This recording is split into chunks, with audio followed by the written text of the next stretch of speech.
प्रायेषु अभद्रेषु नित्यं भागवत सेवया भगवती उत्तम श्लोके भक्तिर्भवती नैष्ठिकी। परम धर्म जो भागवत धर्म कहलाता है, उसके अनुशीलन रूप इस दिव्य कार्यक्रम में आप सभी का स्वागत है।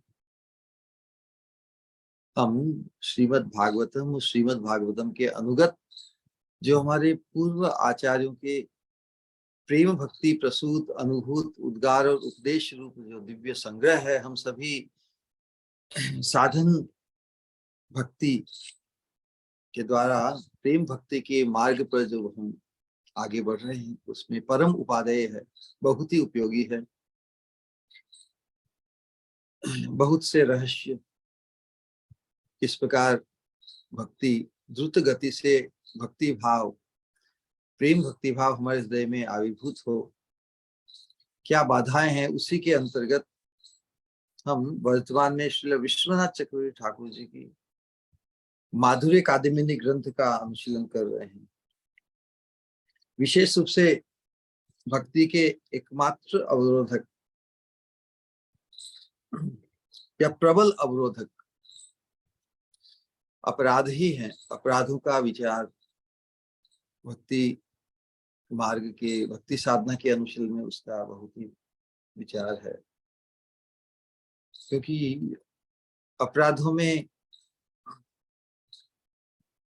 भगवान का नाम और भगवान के भक्त और भक्ति की साधना तीनों के प्रति अवज्ञा होती है। इसलिए जिन्हें हम प्रसन्न करना चाहते हैं, साधन करते हो, भजन कीर्तन इत्यादि जो नवदा भक्ति है, हम जिनको प्रसन्न करना चाहते हैं, साथ में ऐसी कुछ चूक हमसे हो जाती है, जानबूझकर बिना जाने अनेक प्रकार के पूर्व जन्मों के संस्कार के वशीभूत, समय स्थान परिस्थिति के वशीभूत और हमारी अपक्वता के वशीभूत बहुत से ऐसी अपराध हो जाते हैं। तो जिन्हें हम प्रसन्न करना चाहते हैं उनका ही अपराध, राध मतलब तुष्टि, संतुष्टि, जिनको हम तुष्ट करना चाहते हैं उनकी तुष्टि रुक जाती है, उसके विपरीत हो जाता है। इसलिए फिर साधन भजन करते हुए जो उसका मुख्य फल है भगवत प्रेम की प्राप्ति, उससे हम वंचित रहे आए हैं अनंत काल से। शास्त्रों में पिछले जो सत्संग हुए, पिछले 2 सत्संग के पहले विशेष बात यही बताई कि भगवान के नाम की शक्ति तो बहुत विशाल है। सक्रीन मन है कृष्ण पदार विंदयो निवेशितम तद गुण रागी यही है, नते यमम पाश भृतश्च ते भटान स्वप्ने भी पश्यन्ति ही चीर्ण निष्कृतः। भगवान के एक नाम की इतनी शक्ति है कि पूर्ण अनुभूति, पूर्ण साक्षात्कार हुए बिना ही, मतलब नामाभास के प्रभाव से भी हमारी सद्गति हो जाती है, भगवत धाम की प्राप्ति हो जाती है।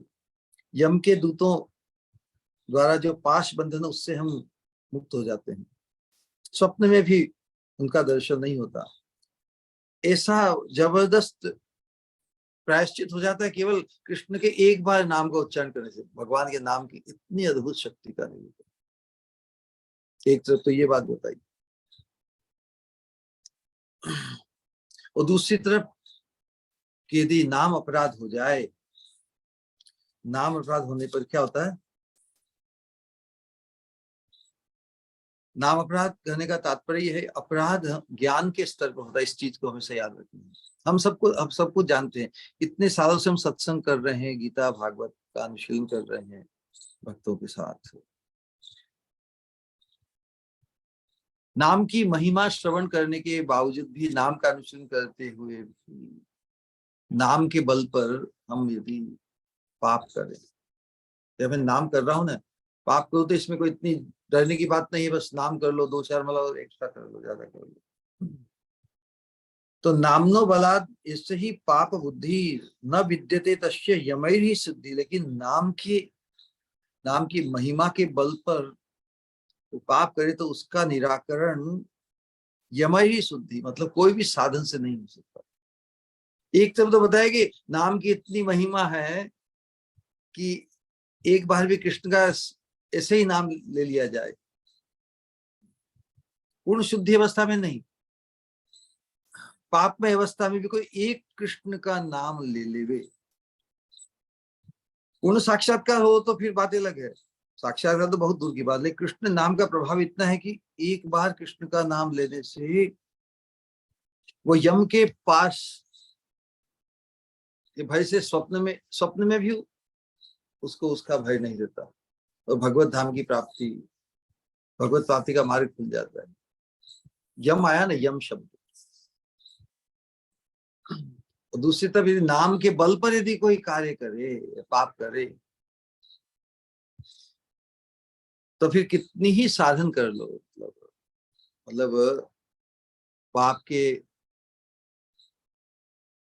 कर्मों के भोगवत किसी को यमलोक जाना पड़े बार बार, उससे भी उसकी शुद्धि नहीं होती। पाप नाम के बल पर यदि पाप किए जाए तो यम नियम इत्यादि साधन होते हैं, किसी भी साधना से उसका निराकरण नहीं होता।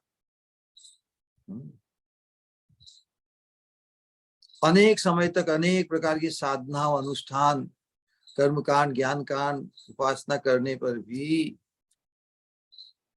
उन साधनों से नामापराधी की शुद्धि नहीं होती। तो नामापराधी की शुद्धि का एकमात्र कारण वो नाम अनुशीलन ही है ना। तो नाम के निकट जो अपराध हुए हमारे, किसी तरह नाम के प्रसन्न होने से ही उन अपराधों को दूर किया जा सकता है। यम नियम आदि साधनों के द्वारा नष्ट नहीं हो सकता। उसके बाद में हमने नाम की कृपा से सभी प्रकार के अनर्थों का नाश। नाम की कृपा हो तो सभी प्रकार के अनर्थ, और अपराध भी सबसे घोरतम अनर्थ है, अनर्थों के अंतर्गत। लेकिन जो दूसरे अनर्थ है वो अज्ञान के स्तर पर घटित होते हैं।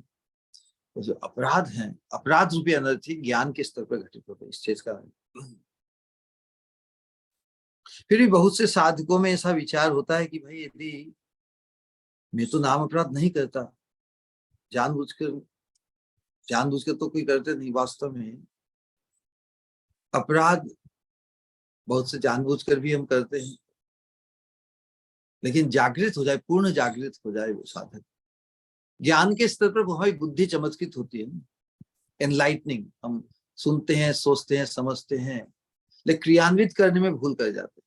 उसके अनुरूप अपने आप को ढालने में मनसा कर्मणा वाचा जो चीज हमें अच्छी लगी, चमत्कृत की हमारी बुद्धि को, क्या ये बहुत अच्छी चीज है, उसको जब व्यवहार में लाने में हम चूक कर जाए। बहुत बार ऐसा होगा हमारे अनुभव में कि जो चीज उपदेश के रूप में सुनी हमने, वो तुरंत उसको व्यवहार में लाने का जब समय आया कि हमारा पूर्व अभ्यास भूल करने का ही है अपराध, तो हम उसको तुरंत क्रियान्वित नहीं कर पाते। हम सुनकर भी, समझकर भी, देखकर भी, जब खुद पर बीतती है उस समय हम अपराध कर ही बैठते हैं। फिर भी कोई जागरूक साधक यदि ऐसा कहे कि भाई मेरा तो कोई अपराध, नाम अपराध नहीं है, तो ऐसा सोचना भी एक प्रकार की भूल है। पिछले सत्संग में इस, क्योंकि यदि अपराध मुक्त होकर, अपराध मुक्त अवस्था में एक नाम का भी अनुशीलन हो, कृष्ण नाम का, तो उसका जो मुख्य फल क्या है? भगवत प्रेम। साधक भाव और प्रेम के सोपान पर पहुंच जाता है। तो वर्तमान अवस्था में हम भाव और प्रेम के सोपान पर नहीं है, तो इससे प्रमाणित होता है, ये प्रत्यक्ष है ना। प्रत्यक्ष को प्रमाण की क्या आवश्यकता? प्रत्यक्ष है कि हम भाव के स्तर पर, प्रेम के स्तर पर नहीं है, तो प्रमाणित होता है कि हमसे कुछ ना कुछ अपराध ही हो रहा है, क्योंकि अपराध के अतिरिक्त कोई भी ऐसी चीज नहीं, अपराध के अतिरिक्त ऐसी कोई चीज नहीं जो हमें भगवत प्रेम नाम का जो मुख्य फल भगवत प्रेम से वंचित कर सके। इसी इसी विचारधारा को आगे बढ़ाते हुए विशेष रूप से बहुत बार जो नाम के अनुशीलन से जो विकार उत्पन्न होते हैं,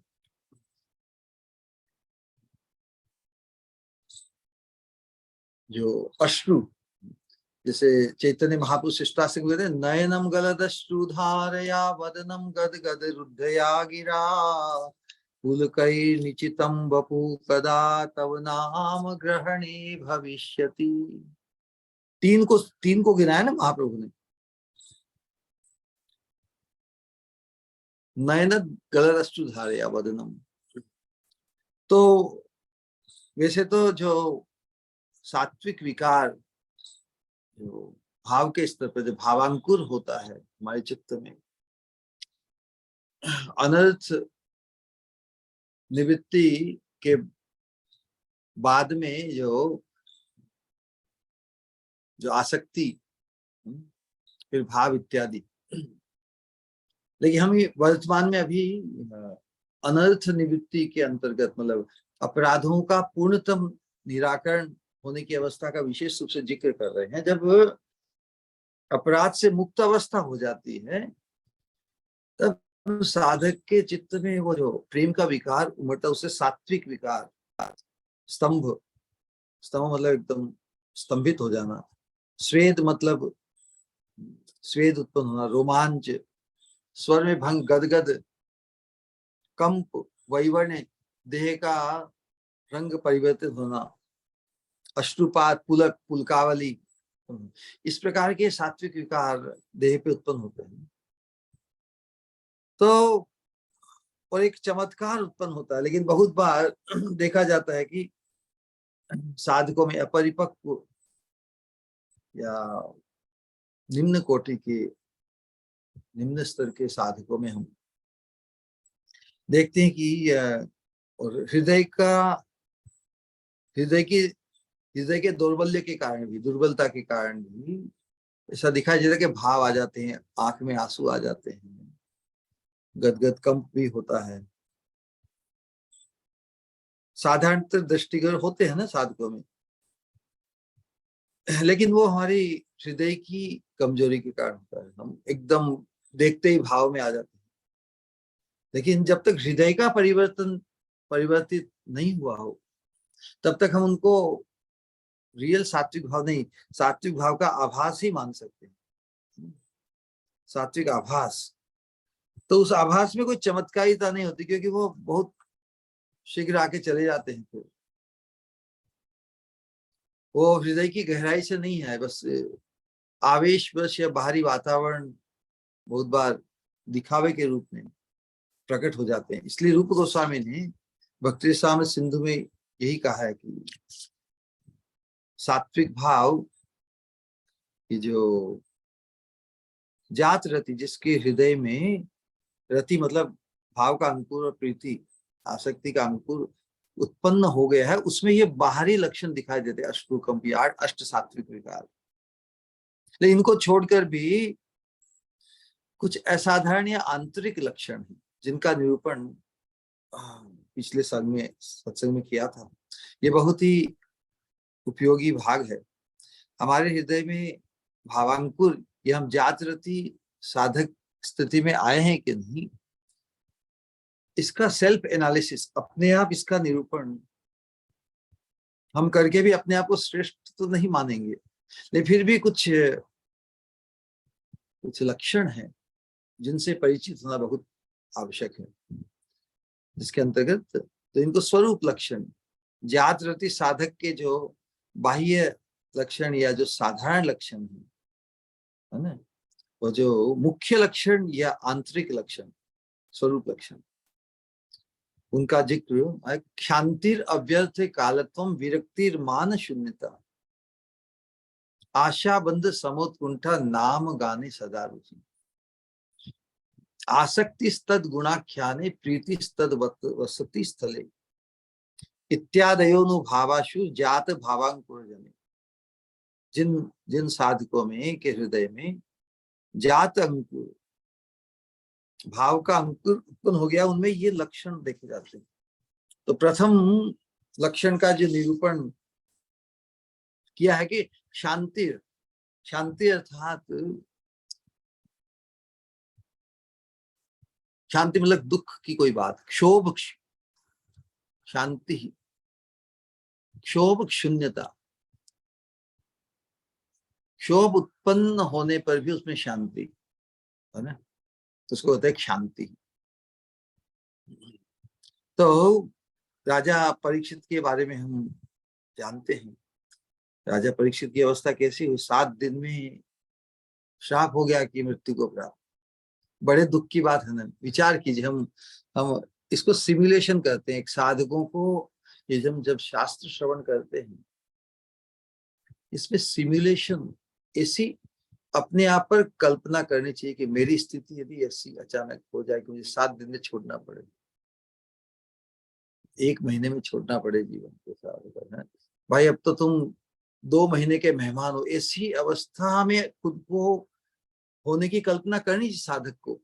साइंस में एक सिमुलेशन, एक प्रयोग होता है बहुत से रिसर्च और बहुत सी स्थिति में, कि अभी वो स्थिति घटित नहीं हुई वास्तव में, लेकिन ऐसी स्थिति घटित हो जाए तो हम रिएक्शन कैसे करें, उसके लिए प्रिपेयर करते हैं। घर में ऐसी जबरदस्त परिस्थिति है, क्योंकि बहुत ये जो किसी की मृत्यु हो जाए, विस्फोट हो जाए, अचानक होते हैं ना, उस अचानक स्थिति को एकदम झेलने के लिए हम कभी तैयार नहीं होते। तो शॉक एब्जॉर्प्शन के लिए या उस स्थिति में हम कैसा रिएक्ट करेंगे, तो ऐसी कल्पना की, सिमुलेट किया जाता है कि ऐसी स्थिति में हम आ जाए, अभी वर्तमान में मेरी ऐसी स्थिति हो जाए तो उस समय मेरी क्या हालत होगी। तो उसका चिंतन मैं अभी से ही करूं कि हाँ ऐसी स्थिति कभी भी हो सकती है, आज नहीं तो 6 महीने बाद, 4 साल बाद, 10 साल बाद में। तो उसके लिए हम तैयार रहेंगे तो फिर हम साधना में परीक्षित महाराज की तरह। तो जो परीक्षित महाराज का उपदेश है कि वो 7 दिन में जब उनकी मृत्यु होने वाली है, लेकिन वो उन्होंने सब गंगा जी के आगे सामने आकर वो सभी ऋषि मुनियों से कह रहे हैं कि हे ब्राह्मणों, हे विप्रगणों, आप मुझे शरणागति समझे, गंगा देवी के राप सबके। भले ही ब्राह्मण कुमार के श्राप के वशीभूत वो जो तक्षक है ना, तक्षक सर्व करना, वो आके मुझे दंशन करे, मुझे उसका कोई क्षति नहीं है, आप तो बस हरि गाथा का नाम गुणगान करें। अब परीक्षित महाराज तो जात अंकुर रति की अवस्था में है, हम ये श्रवण करते तो हमसे हाँ बहुत बढ़िया। लेकिन जब ऐसी स्थिति हमारी हो जाए, क्या हम उस प्रकार अपने आप को ढाल पाएंगे, उस प्रकार की मनस्थिति कि हम बहुत विचलित होकर बहुत दुखी हो जाएंगे। तो दुख की अवस्था उत्पन्न होने पर भी जो दुखी न हो सके, शांति है ना। तो इसीलिए लेकिन तभी संभव है ऐसी स्थिति जात रति साधक की अवस्था, जिसके हृदय में भावांकुर उत्पन्न हो गया। तो हमारे हृदय में यदि भावांकुर उत्पन्न हो जाएगा तो हमारी भी किसी भी भयंकर से भयंकर दुखमय स्थिति में भी ढलने हमें कोई परेशानी नहीं। फिर अव्यर्थ कालत्वम, उसका कोई भी एक भी समय, कुछ भी एक पल भी व्यर्थ नहीं बिताता वो, है ना। निरंतर वाणी द्वारा भगवत स्तव, मन द्वारा उनका स्मरण, शरीर द्वारा उनको प्रणाम, है ना। जैसे श्रीमद् भागवत में ब्रह्मा जी कहते तत्तेनुकंपाम सुसमीक्षमाणो भुंजान एवात्म कृतम विपाकम हृद्वाग वपुर्भिर विदधन नमस्ते जीवेत भक्ति मुक्ति पदे सदाए। भगवान की भक्ति प्रेम राज्य का अधिकारी होने के लिए सब समय उनकी कृपा की बाट जो है,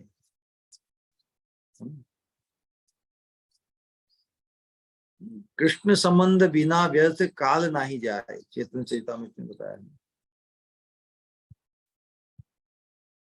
तो यही बात है, हमारी भी स्थिति ऐसी हो जाएगी उस स्थिति में।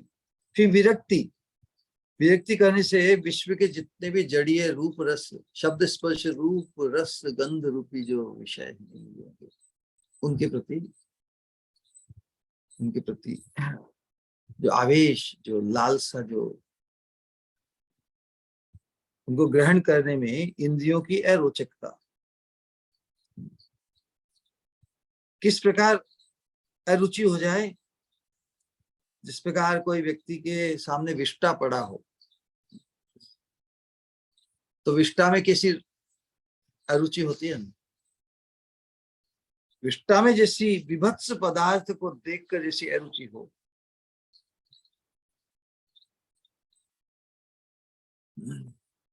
श्रीमद् भागवत में पंचम स्कंद में देखते हैं सुखदेव गोस्वामी राजा परीक्षित जी को इनका दृष्टांत देते भरत राजा की।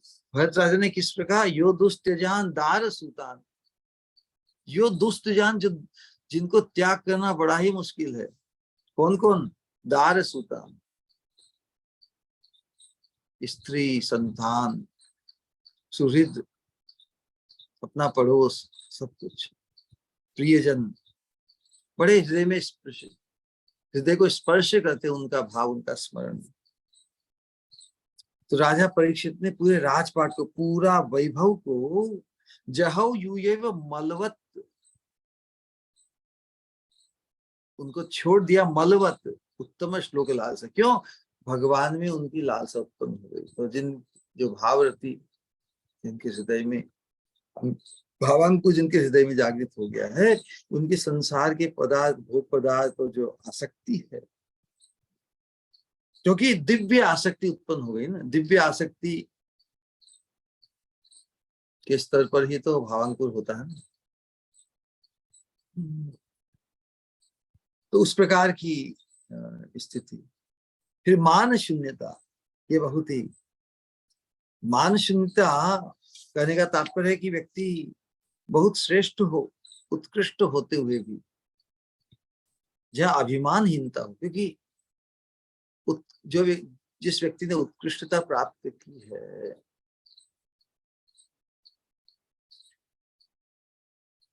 लेकिन उसके जीवन में भी जब श्रेष्ठतम वस्तु के लिए वो लोलुप है, तो क्या वो अपनी उत्कृष्टता का जग में ढिंढोरा पीटेगा क्या, मैं उत्कृष्ट हूँ? क्योंकि जगत से तो उसकी, जैसे बताया कि विरक्ति हो गई, जगत के शब्द स्पर्श रूप रस गंध विषयों में तो उसकी उपरामता आ गई। वो तो अति श्रेष्ठ उत्तम श्री राधा कृष्ण चरणारविंद की सेवा और उनके दर्शन का आकांक्षी है, दर्शन के लिए लोलुप है। तो यहाँ पर जो लोलुपता बात बताई है, किस चीज में लोलुप है, किस चीज में लोलुप? दिव्य वस्तु में लोलुप। इसलिए जो उत्कृष्ट, सभी उत्कृष्टता उसमें होते हुए भी जहां अभिमानहीनता हो। चैतन्य चैतन्य बताएं कि सर्वोत्तम आपना के हीन करी माने, अहंकार से मुक्त।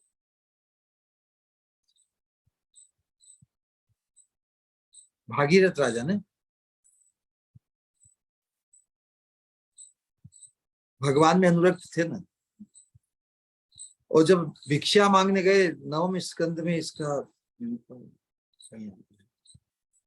भिक्षा मांगने गए, सभी राजाओं में श्रेष्ठ होते हुए भी भगवान की भक्ति में जब त्यागी बने या जंगल में वास किया, तो भिक्षा के लिए अपने दुश्मनों के पास भी जाए, दुश्मन राजा के पास भी जाते थे।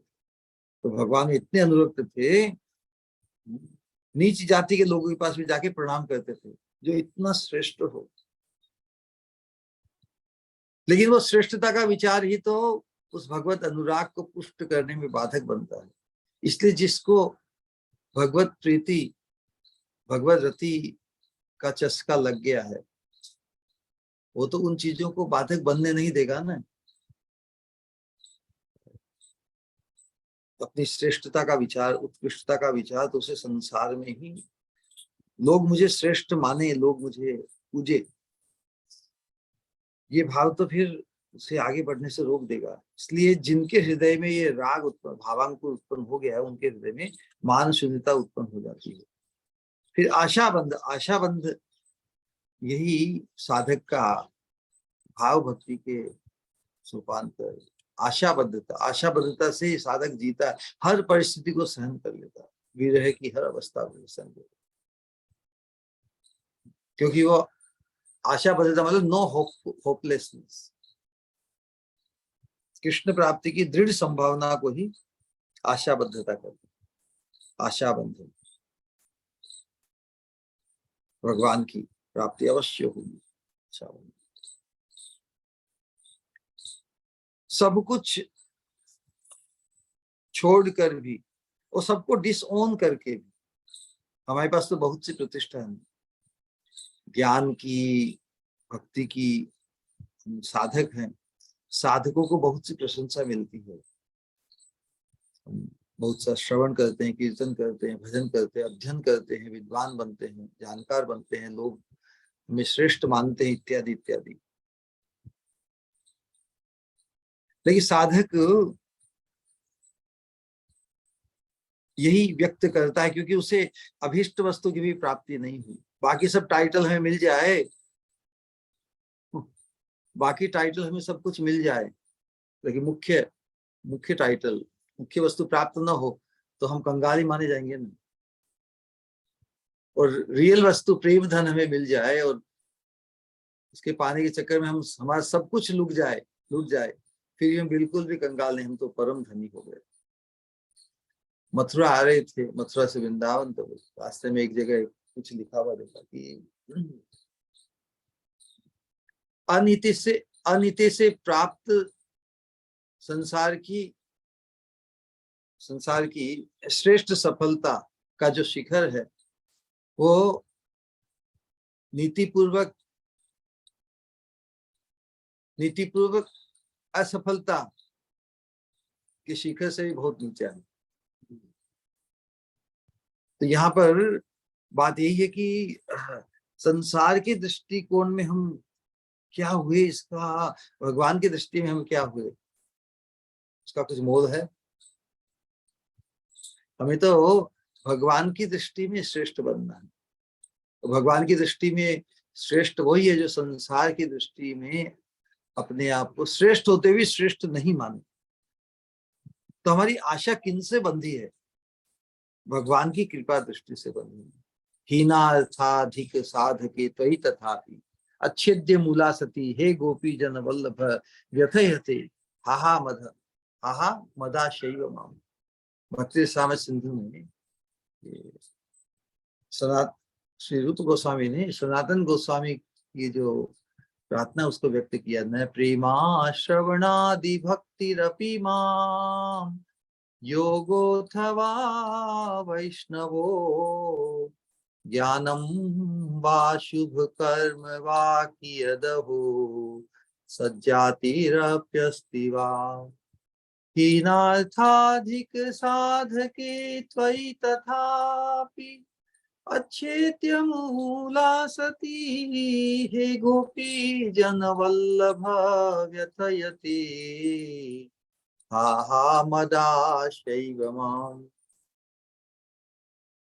हे भगवान, आप हीनार्थाधिक साधके, जो अपने आप को हीन दीन मानता है, इसलिए मेरा दृढ़ विश्वास है कि हीनार्थाधिक साधके त्वयि तथापि अच्छेद्य मूला सती, ये अच्छेद्य मूला सती, असती, अच्छेद्य मतलब जिसे छेदन नहीं किया जा सके, मूल ग्रंथि ऐसी पड़ गई, असती मतलब असत। तो दो प्रकार से व्यक्त किया गया। पहले तो व्यक्त करेंगे न प्रेमा श्रवणादि भक्ति रपीमा, कि हे गोपीजन वल्लभ, मुझ में प्रेम नहीं है, श्रवण कीर्तन आदि भक्ति का भी कोई प्रभाव या उसका अभाव ही है समझो, वैष्णव योग ध्यान आदि भी नहीं है, योग अनुष्ठान से भी मैं रहित हूँ, ब्रह्मनिष्ठ ज्ञान वर्णाश्रम आचरण आदि कोई शुभ कर्म भी मुझे नहीं है, अधिक क्या कहूं। साधकों का हेतु, पूर्व जन्म के अच्छे संस्कारों का, अच्छे जन्म में अच्छे संस्कार वाले घर में उच्च जाति में जन्म होता है। तो साधकों का हेतु जो अच्छी या श्रेष्ठ कुल जाति, वो भी मेरी नहीं है।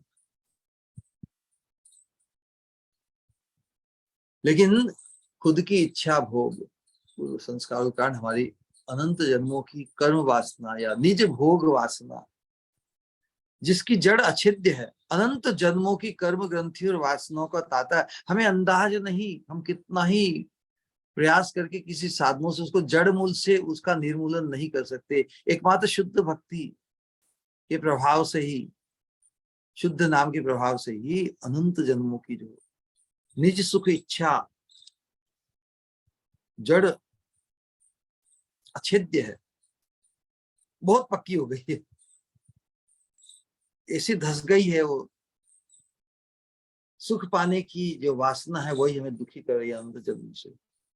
ये इस वर्तमान जीवन में साधक बनकर ये हम समझ सकते हैं कि संसार में सुखी होने की जो आकांक्षा है, वासना है, कामना है, संकल्प इत्यादि, वही हमें दुखी कर रहे हैं।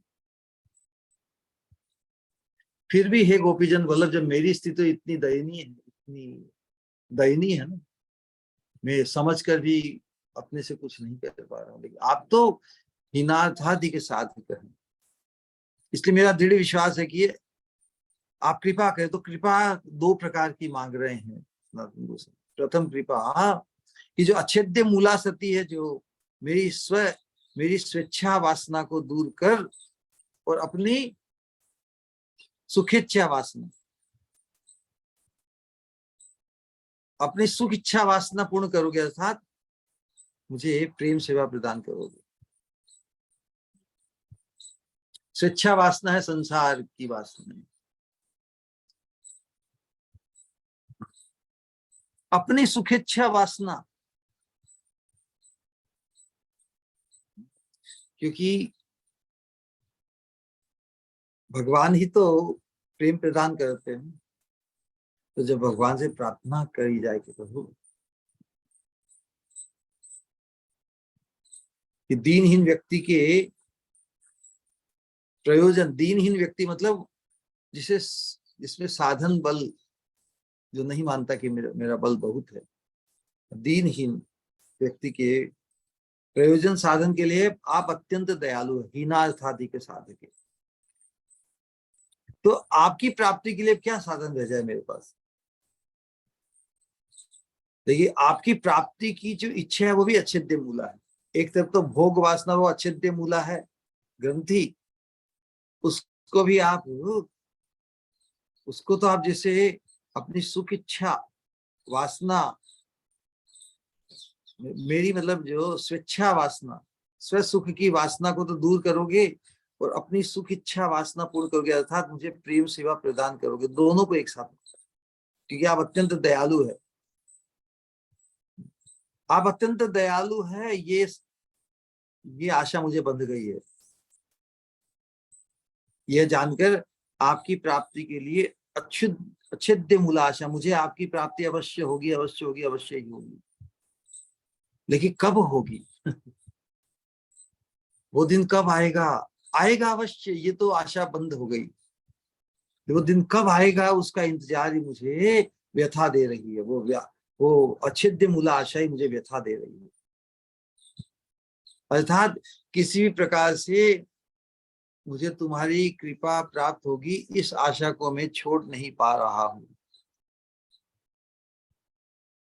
इसी आशाबद्धता भाव की स्टेज पर जाती है, समुत्कंठा। तो समुत्कंठा मतलब जो चीज हमें अभिष्ट है, हमें अभिष्ट क्या है? भगवान के दर्शन और भगवान श्री राधा श्याम सुंदर के चरणारविंद की सेवा प्राप्त। तो स्वाभिष्ट प्राप्ति के विषय में बहुत लोभ, गुरुतर लोभ, अति तीव्र लोभ से समुत्कंठा कहते हैं। अब भगवान के दर्शन करके उनका श्रवण हम पदों में, जैसे बिल्वमंगल ठाकुर ने कृष्ण करणामृत में इस प्रकार भगवान के प्रति उत्कंठा व्यक्त की है। उनको भगवान की छवि एकदम अद्भुत,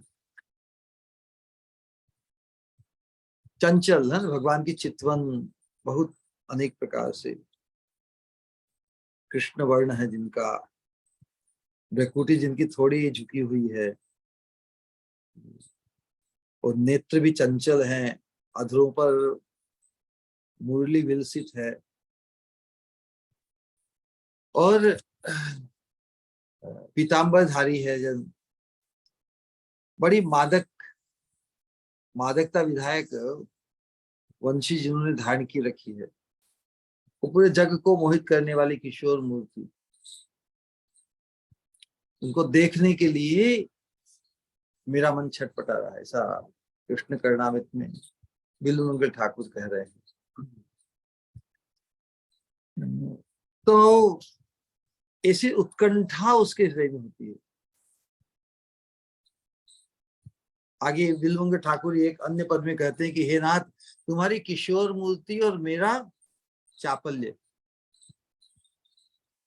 बहुत ही उत्कंठित, समुत्कंठित होता है व्यक्ति, तो अस्थिर जैसा लगता है ना, किसी चीज को पाने के लिए बहुत उत्कंठ, कब मिल जाए, कब मिल जाए, तीव्र उत्कंठा, बहुत ही गुरुतर लालसा। दोनों ही अद्भुत है, भगवान की केशर माधुरी वो अद्भुत है, और मेरे हृदय का जो समुत्कंठा या मेरा चापल्य जो भी कहें, दोनों ही तीनों भुवनों में अद्भुत है। और हम ये दोनों एक दूसरे परस्पर जानते हैं।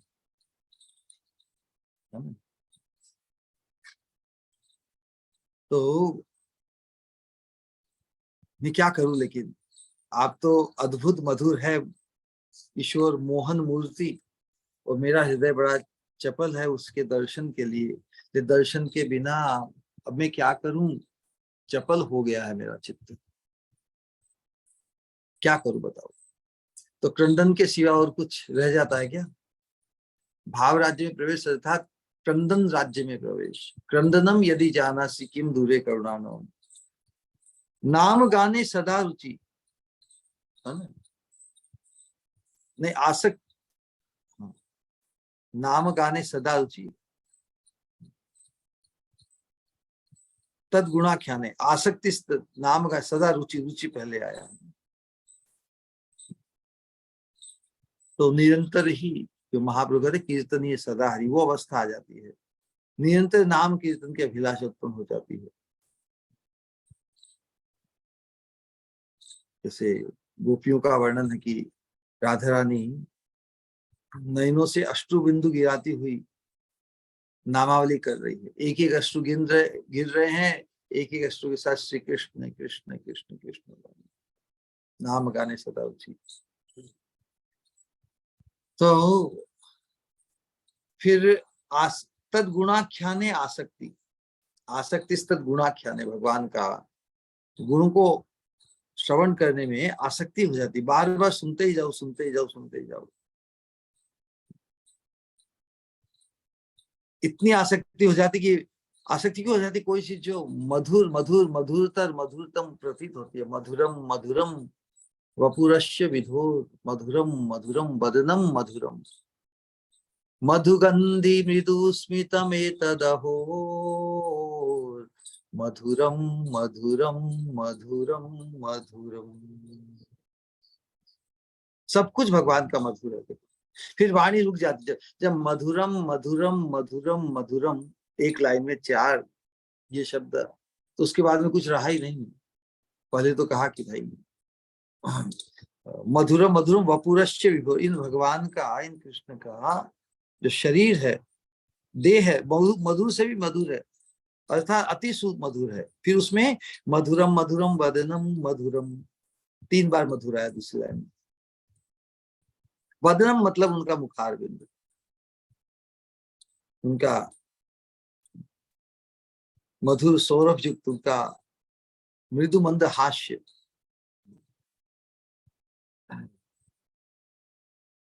और उस मधुर मुखार विंद पर उनका जो हास्य है, बोलो भगवान तो इतने अद्भुत मधुर है, और फिर हंस जाए किसी की तरफ देखकर, क्या होगी अवस्था। तो यही है भगवान की जो मृदु हास्य है। मृदु गंधि मृदु स्मितम एतदहो मधुरम मधुरम मधुरम मधुरम। तो ये ऐसे लक्षण जिन साधक में प्रतीत हो, फिर अंतिम रह गया प्रीतिस्तद वसति स्थले, यही स्प्रिया हो जाती है भगवान के धाम में रहने की प्रीति, श्री कृष्ण के धाम में प्रीति। कब कब मेरी स्थिति होगी, बहुत से भजन भक्ति विनोद ठाकुर ने, नरोत्तमदास ठाकुर जी ने गाए हैं कि कब मैं एकदम अवरुद्ध कंठ होकर यमुना के किनारे तांडव नृत्य की तरह नाचूंगा। धाम को पाकर, ये साक्षात वो भूमि है जहां पर भगवान ब्रज गोपियों के साथ क्रीड़ाएं की, विलास किया, क्या मेरा सौभाग्य। तो इस प्रकार की भगवत धाम में वास करने की में प्रीति हो जाती है। चित्त और मन में जब ये लक्षण उत्पन्न होते हैं, और ये आंतरिक लक्षण है प्रीति, किसी में प्रीति हुए तो आंतरिक लक्षण है, लेकिन उसके प्रभाव से बाहर में भी अश्रुपुलक आदि विकार प्रकाशित हो जाते हैं, तभी उसको वास्तविक सात्विक भाव कहा जाएगा। यदि अंतर में ये 9 लक्षण जो बताए हैं शांति रव्य वो प्रकट न हो, उसके प्रभाव से भी बाहर भी अश्रुपलक रोमांच से कम उतना हो तो बराबर है। हृदय परिवर्तित नहीं हुआ और केवल दिखावे के रूप में भी होते हैं तो वो बराबर नहीं। तो इसी बात का निराकरण निरूपण किया था पिछली बार भी। ये इसलिए आवश्यक है कि नाम की कृपा से तो सभी अनर्थों का नाश है, लेकिन यदि हम अपराध से मुक्त नहीं होंगे तो ये भावांकुर जागृति साधक के स्तर पर हम नहीं आ पाएंगे। तो बहुत आवश्यक है कि हमारे जीवन में वास्तव में प्रगति हुई कि नहीं, है ना। तो कभी साधक को ऐसा नहीं मानना चाहिए कि मेरा कोई भी अपराध नहीं। ऐसा कोई माने फिर भी मैं नाम का फल क्यों नहीं अनुभव कर रहा हूं, तो इसके उत्तर में ही विशेष रूप से कहा गया, इसी समझना हमें कि हमारी वर्तमान स्थिति है कि हम प्रेम फल को प्राप्त नहीं हुए, यही प्रमाणित करता है कि हमसे अपराधी हुए, क्योंकि अपराध के बिना दूसरी कोई भी विघ्न बाधा इतने महाशक्तिशाली हरिनाम के फल को प्राप्त होने में बाधा नहीं हो सकती। अपराध ही एकमात्र बाधक है। तो इसलिए नाम का मुख्य फल जात रति भाव, जो 9 लक्षण बताए हैं, यदि हमारे जीवन में घटित नहीं होते, ऐसा अनुभव नहीं होने पर यह समझना चाहिए कि मुझसे अवश्य ही कुछ अपराध हो गया है। इस विषय में किसी प्रकार संशय नहीं करना चाहिए। अपनी उन्नत स्थिति को नहीं प्राप्त करने का जो ख्याल है, उसको उसमें संशय नहीं करना चाहिए। उन्नत अवस्था को प्राप्त नहीं हुई, इसमें क्या है। इसका मतलब यदि ये विचार, यदि ये चिंता, ये ग्लानि हमारे जीवन में आती, इसका मतलब हम उन्नत अवस्था को प्राप्त करना चाहते हैं। तो जिसके जीवन में हृदय का परिवर्तन नहीं हुआ, इस प्रकार के जो, वो फिर भी सोचता है मैंने अपराध तो नहीं किया, ऐसा नहीं, संदेह नहीं करना चाहिए कि अपराध नहीं किया।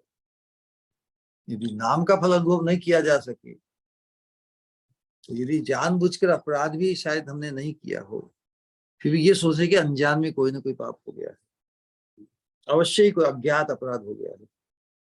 इसीलिए नाम प्रभु प्रसन्न नहीं हुई, इसीलिए मैं भावांकुर मेरे हृदय में प्रकाशित नहीं। बहुत नाम संकीर्तन करने से, बहु चेतन चेता में के बहु जन्म करी यदि श्रवण कीर्तन, तबु तभी तब न हाय हृदय प्रेम धन।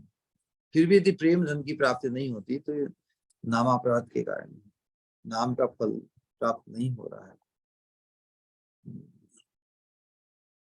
अपराध ही इसका कारण। तो हम साधकों के लिए यही बात है। हम अपने आप को अपराधी अवश्य माने। अपराधी व्यक्ति में ही जो दूसरों के संपन्न होने पर ईर्ष्यालु हो जाते हैं, अपराध इसके कारण होता है। पर श्री कातर, पर मतलब दूसरों की, श्री मतलब श्रेष्ठता, श्रेष्ठता के अंदर उनका सौंदर्य, उनकी संपत्ति, श्री में सभी आता है। तो पर श्री कातरता, वैसे व्यक्ति बहुत नाम करने पर भी नाम की अप्रसन्नता से उनका चित्त भक्ति भाव से द्रवीभूत नहीं है। पर श्री कातरता ही अपराध का मुख्य कारण है। साधकों के प्रति ही पर श्री कातरता शायद कर बैठते हैं, उससे हम तो वंचित होंगे ही, हम ही वंचित होंगे, और कोई वंचित नहीं होगा। तो इसका फिर प्रभाव, इसका उपाय क्या है? उपाय जो हम वर्तमान में कर रहे हैं, साधु संघ के प्रभाव से ही पर श्री कातरता भाव को त्याग करते हुए निरंतर नाम ग्रहण करने से हमारा चित्त भी द्रवीभूत होने पर हमारे हृदय की जो कठिनता है, जो जड़ ग्रंथि है विकारों के कारण, वो दूर हो सकती है।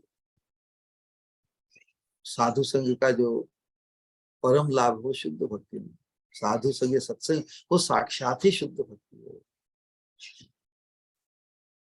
साधु संघ सत्संग को जिसने सफल किया जीवन में, उसी के जीवन में नाम साधना सफल हुई।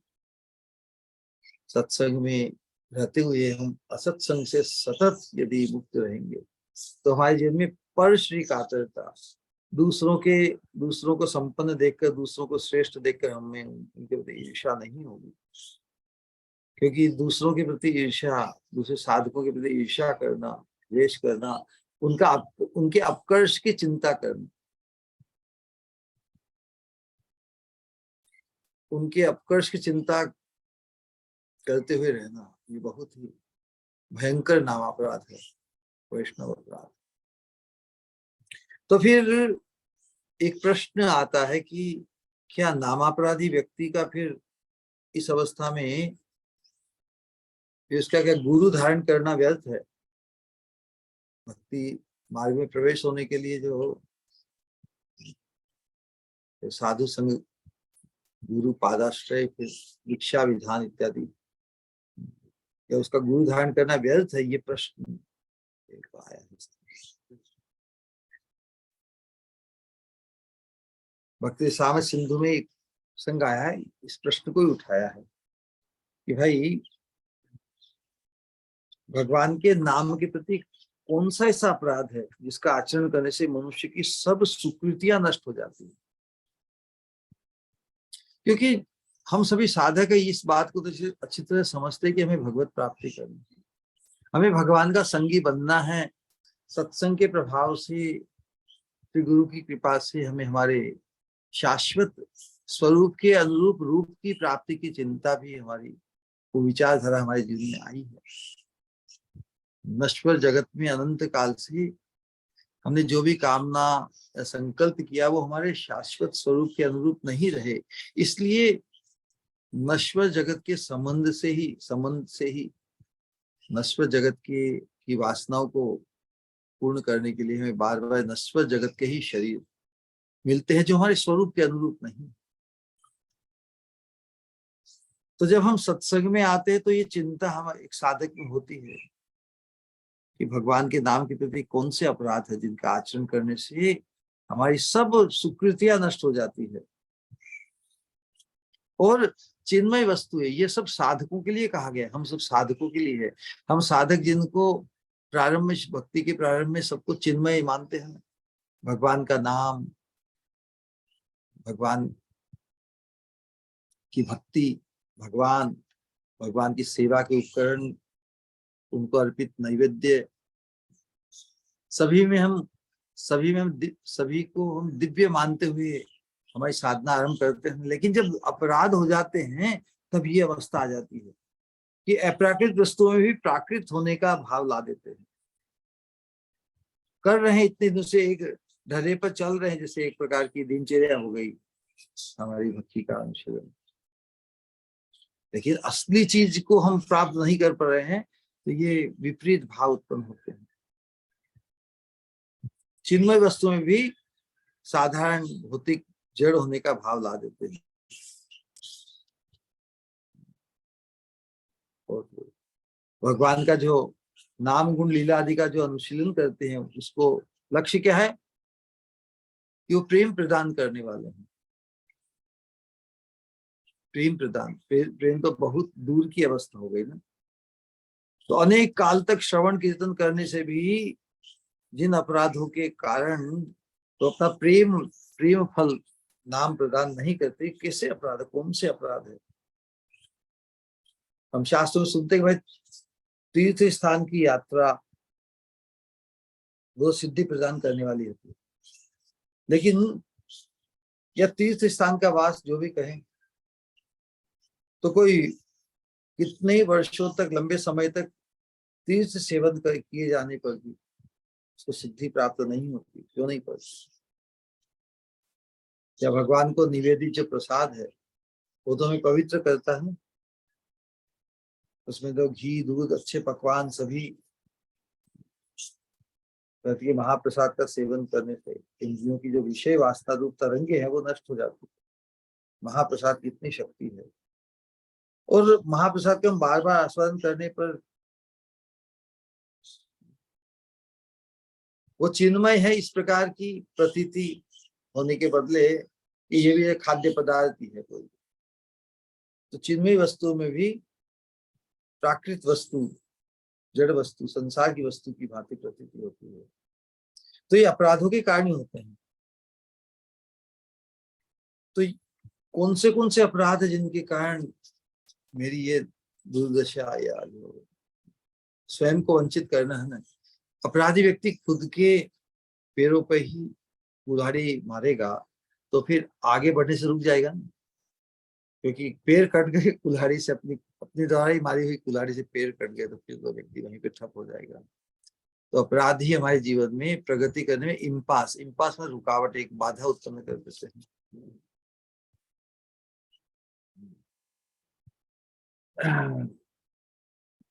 तो ऐसा प्रश्न यही है कि ये बड़ी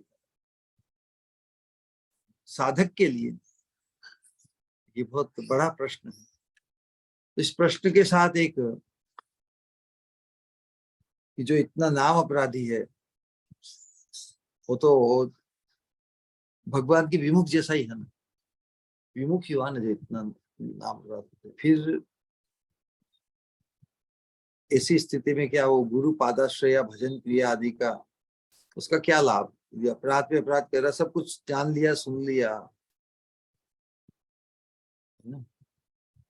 उसके द्वारा फिर क्या भजन क्रिया कर भी रहा है, लेकिन अपराध करते हुए तो उस अवस्था में गुरु पादाश्रित होकर क्या आवश्यकता।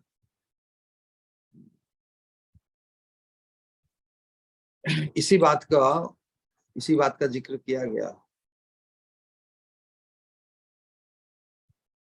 जिस प्रकार बहुत बुखार आ जाता है हमें, बुखार से अवस्था क्या आती है? अवस्था होती है कि भूख चली जाती है। तो उसी प्रकार जहाँ पे नाम के अनुशील में नाम अपराध जब प्रबल हो जाते हैं तब क्या होता है?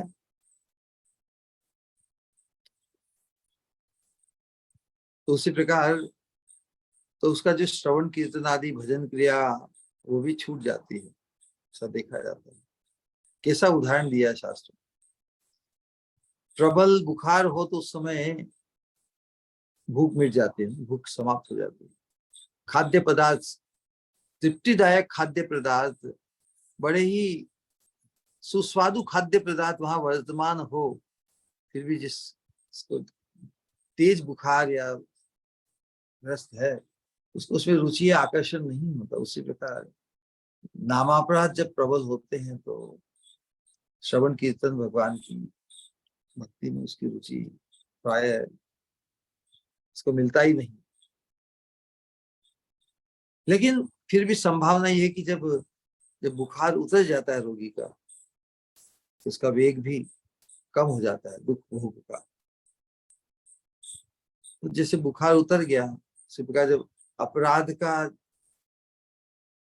करने का जो वेग है, या अपराध के कारण उसकी जो दुर्वस्था अर्थात दंड रूप में जो अपराध व्यक्ति करता है, उसके जीवन में जो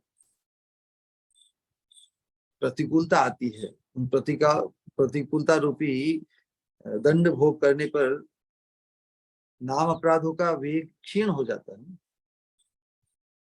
तब जैसे बुखार कम होने से फिर धीरे धीरे भोजन करने में रुचि आकर्षण उत्पन्न होता है, उसी प्रकार नामापराध उत्पन्न हुए दुख को, दंड को भोग करने पर नामापराधों का वेग भी क्षीण हो जाता है। तो फिर भगवत भक्ति में थोड़ी सी रुचि पैदा होने लगती है। और उसी प्रकार नामापराधी व्यक्ति, पहले पूर्व में नामापराध किया हो लेकिन अब नामापराध नहीं करता, तो उस पुरुष का भक्ति में फिर अधिकार पैदा होना, ऐसा नहीं, वंचित तो नहीं किया ना, ऐसा थोड़ी है भगवान की जैसे जो नामापराध हो गया उसको शुद्ध भक्ति में सिद्ध होने से वंचित किया गया, नहीं नहीं। जब अपराध कौन करता है? साधक ही करता है। हम ये सब बातें साधकों के लिए की गई है, बाहर के लोगों के लिए, जिनको सत्संग या जो भक्ति साधना में नहीं है उनके लिए नहीं। लेकिन विडंबना इस बात की, हम भक्ति साधकों के जीवन में ही सभी अपराध घटित होते हैं। तो अपराधों का दुष्परिणाम हम देखते हैं विपरीत, हम कर्मणा मनसा वाचा प्रभावित होती है, हमारा चिंतन, हमारी मानसिकता, हमारी वाणी, हमारा व्यवहार सभी कुछ प्रभावित होता है। तो उसके दुष्परिणाम को भोग कर यदि हम थोड़ा फिर उसमें शिथिल होते हैं, तो वापस हमारा भक्ति में रुचि उत्पन्न हो जाती है। तो फिर जैसे स्वादिष्ट पदार्थ, दूध, मेवा, मिष्ठान बहुत पुष्टिकारक है ना, बहुत स्वादिष्ट है। जिस प्रकार जिस रोगी का ज्वर उतर गया उसको आकर्षक लगने लगते हैं ना, उसमें उसकी रुचि उत्पन्न हो जाती है। और एकदम तो उसका रोग निराकरण नहीं होता, धीरे धीरे जैसे जैसे, उसी प्रकार एकदम तो पूरा एकदम भक्ति साधना में भी अपराधों के दुष्प्रभाव से एकदम तो वो मुक्त होकर शुद्ध भक्ति या भाव भक्ति के सोपान पर नहीं आता, धीरे धीरे पुष्ट होता है, सावधान रहते हुए। कुछ समय तक यदि वो क्रम से बराबर औषधि मतलब साधन भक्ति के नियमों को, और पथ्य मतलब जो 4 वर्जित नियम है, यम न, तो अच्छी तरह से साधना भी करे और अपराधों से मुक्त होते हुए, पथ्य अर्थात अपराधों से मुक्त होते हुए इनका भी सेवन करे, तो वो फिर पहले जो अन्न प्रसाद के प्रति जो ग्लानि या जो अरुचि थी और उसके कारण जो दुर्बलता थी, अरुचि भी दूर हो गई, आकर्षण तो, और दुर्बलता भी दूर हो जाती है। तो उसी प्रकार हम सभी साधक भक्ति के अधिकारी हैं। कुछ समय तक श्रवण कीर्तन आदि क्रमशः सेवन करने के बाद वो अपना मुख्य फल प्रेम भी प्रदान करते हैं। तो जो भक्ति साधना के क्रम में इस प्रेम भक्ति माधुर्य कादम्बिनी में हम जो आदव श्रद्धा से लेकर श्रद्धा, साधु संग, उसके बाद भजन क्रिया, फिर अनर्थ निवृत्ति, फिर तत्पश्चात निष्ठा, पुनः रुचि उत्पन्न होती है। तो ये रुचि का क्रम, एक तो निष्ठा के बाद में, और ये जो अपराध के कारण जब हम बहुत गर्त में गिर जाते, बहुत पतित अवस्था को प्राप्त करते हैं, उस अवस्था से भी साधक के जीवन में जब अपराधों का दुख दंड भोग करने के बाद भी जब उसकी स्थिति अपराध मुक्त होती है, तो पुनः वही साधना उसके जीवन में वापस उसे प्रेम का अधिकारी बना सकती है। ऐसा नहीं कि अपराध भले हम अनंत काल से करते आ रहे हैं, लेकिन अपराध से ऐसा नहीं कि मुक्त नहीं हो सकते, अवश्य मुक्त हो सकते हैं। जब हम जागृत हो जाते कि हमें अपराध से मुक्त होकर भगवान के संगी, भगवान का संगी बनना है, इतनी तीव्र उत्कंठा, इतनी तीव्र स्पृहा होनी चाहिए कि भगवान से ही मेरा संबंध, मेरा स्वरूप भी भगवान के संबंध, सेवा संबंध से है। तो मैं भगवान का नित्य दास या दासी होकर भी क्यों नहीं हो पाया, ये ग्लानि साधक के जीवन में होनी चाहिए। किसी भी जिस स्तर पर ये ग्लानि उत्पन्न होगी, साधक अवश्य स्वयं को अपराध मुक्त करके प्रेम का अधिकारी बनने के लिए हर संभव प्रयत्न करेगा। वास्तव में यही सत्संग है। इस प्रकार की विचारधारा, इस प्रकार का संकल्प, इस प्रकार की निष्ठा, इस प्रकार का हृदय परिवर्तन,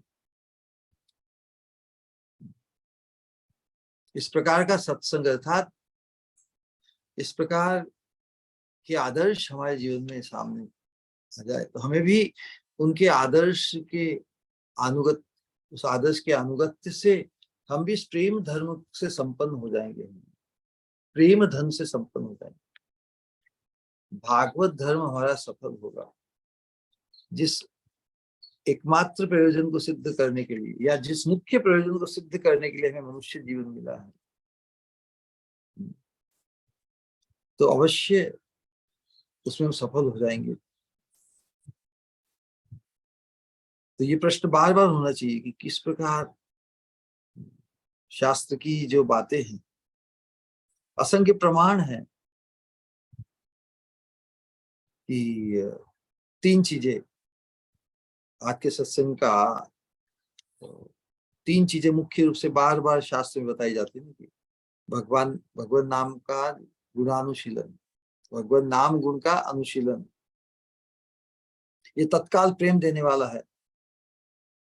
तीर्थवास समस्त सिद्धि देने वाले हैं, और भगवत प्रसाद चिन्मय है, अप्राकृत है, उसका दिव्य फल है। शास्त्र में बार बार ये बातें आती है प्रमाण के साथ। तो फिर अनेक समय तक भगवत नाम का अनुशीलन करने से प्रेम की प्राप्ति क्यों नहीं होती? अनेक काल तक तीर्थ में वास करने पर सिद्धि अभिष्ट फल की प्राप्ति नहीं होती। तो भगवान को भोग लगाने पर भी, अब तो चिन्मय हो गए, रोज हमेशा भोग लगाते हैं, लेकिन उन पदार्थों में चिन्मयता या दिव्यता की अनुभूति क्यों नहीं होती? कभी संशय आता है, क्या भगवान को रोज ही भोग लगाते, रोज ही प्रसाद पाते हमारा, फिर हमारे मन में इतने विकार, इतनी विचित्र वासनाएं, कामनाएं क्यों रहती है?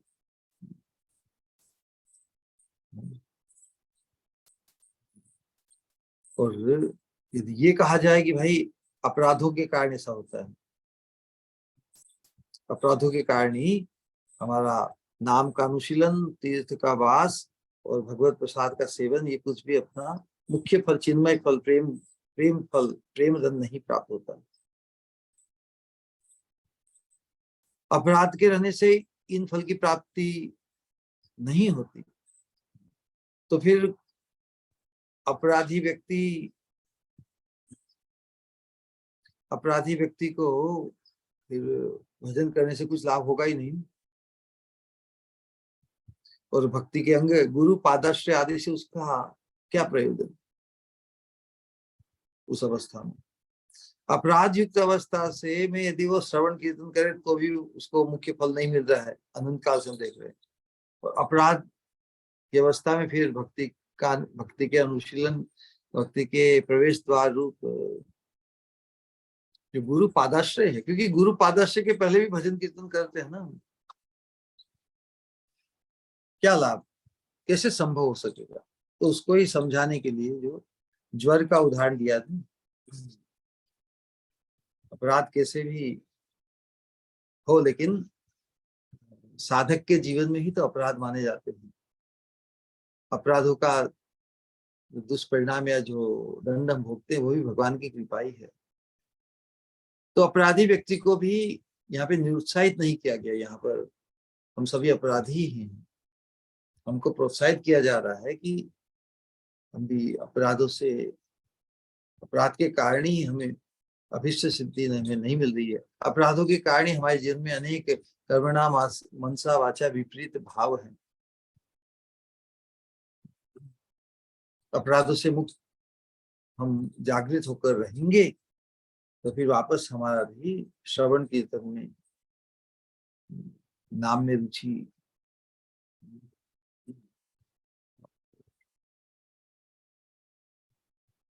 हमारी हमारी पुष्टि हो सकती है। नाम में रुचि बताइए ना, भगवत नाम में रुचि। फिर तीर्थवास, तीर्थवास कोई करे फिर भी अपराध के कारण तीर्थवास का मुख्य फल नहीं मिलता।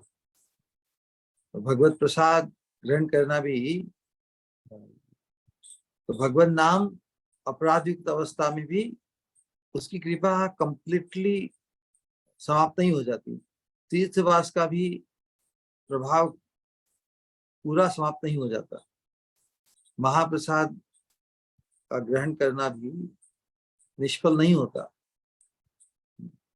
उन तीनों में भगवान के नाम का अनुशीलन, तीर्थवास और भगवत प्रसाद का सेवन, इनकी अपनी अपना अपना इनकी शक्ति के, अपना फल देने की शक्ति इनमें नित्य विराजमान रहती है। लेकिन अपनी शक्तियों को, तो भगवत नाम का फल क्या है? भगवत प्रेम की प्राप्ति है ना। तीर्थवास का फल मतलब धाम की प्राप्ति, श्रवण कीर्तन। तो अपराध से जो मुक्त हो जाए व्यक्ति, उसके लिए तो दो ही साधन बताए। एक तो क्या? नाम का ग्रहण, नाम ग्रहण करना, और उसका साक्षात फल क्या है? भगवत धाम की प्राप्ति। निरपराध व्यक्तियों के लिए भगवत प्राप्ति के केवल मात्र दो साधन है, दो सोपान है। पहला सोपान मतलब स्तर, एक स्तर, दूसरा स्तर भगवत नाम का अनुशीलन निरपराध होकर, उसका डायरेक्ट फल, क्योंकि अपराध रूपी कोई बाधा ही नहीं है, कोई भटकाव नहीं है, कोई अंतराल नहीं है, कोई गैप नहीं, निरपराध नाम के अनुशीलन और भगवत धाम की प्राप्ति।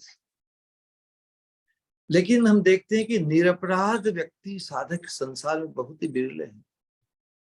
इसलिए भगवान कहते हैं कश्चिन माम वेत्ति तत्वतः। जो भगवान,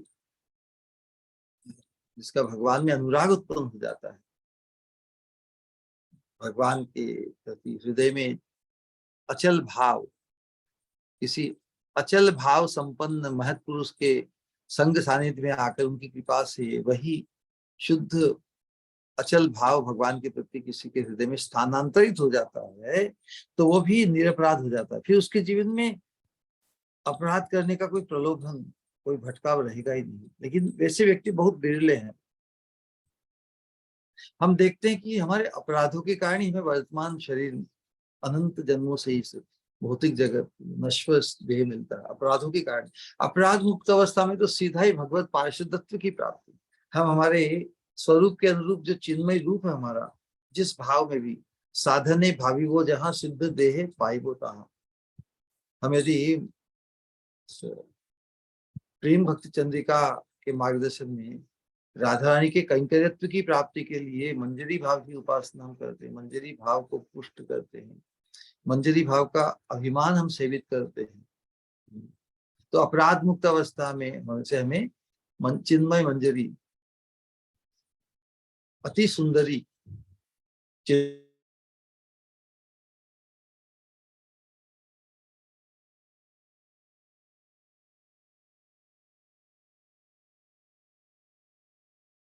चिन्मय देह की प्राप्ति करनी है, अपने शाश्वत रूप के, शाश्वत स्वरूप के अनुरूप, तो हमें अपराध से मुक्त होना ही होगा। तो हमारे जितने भी पूर्व के अपराध है या आधुनिक अपराध है, कुछ कम कुछ अधिक है ही नहीं।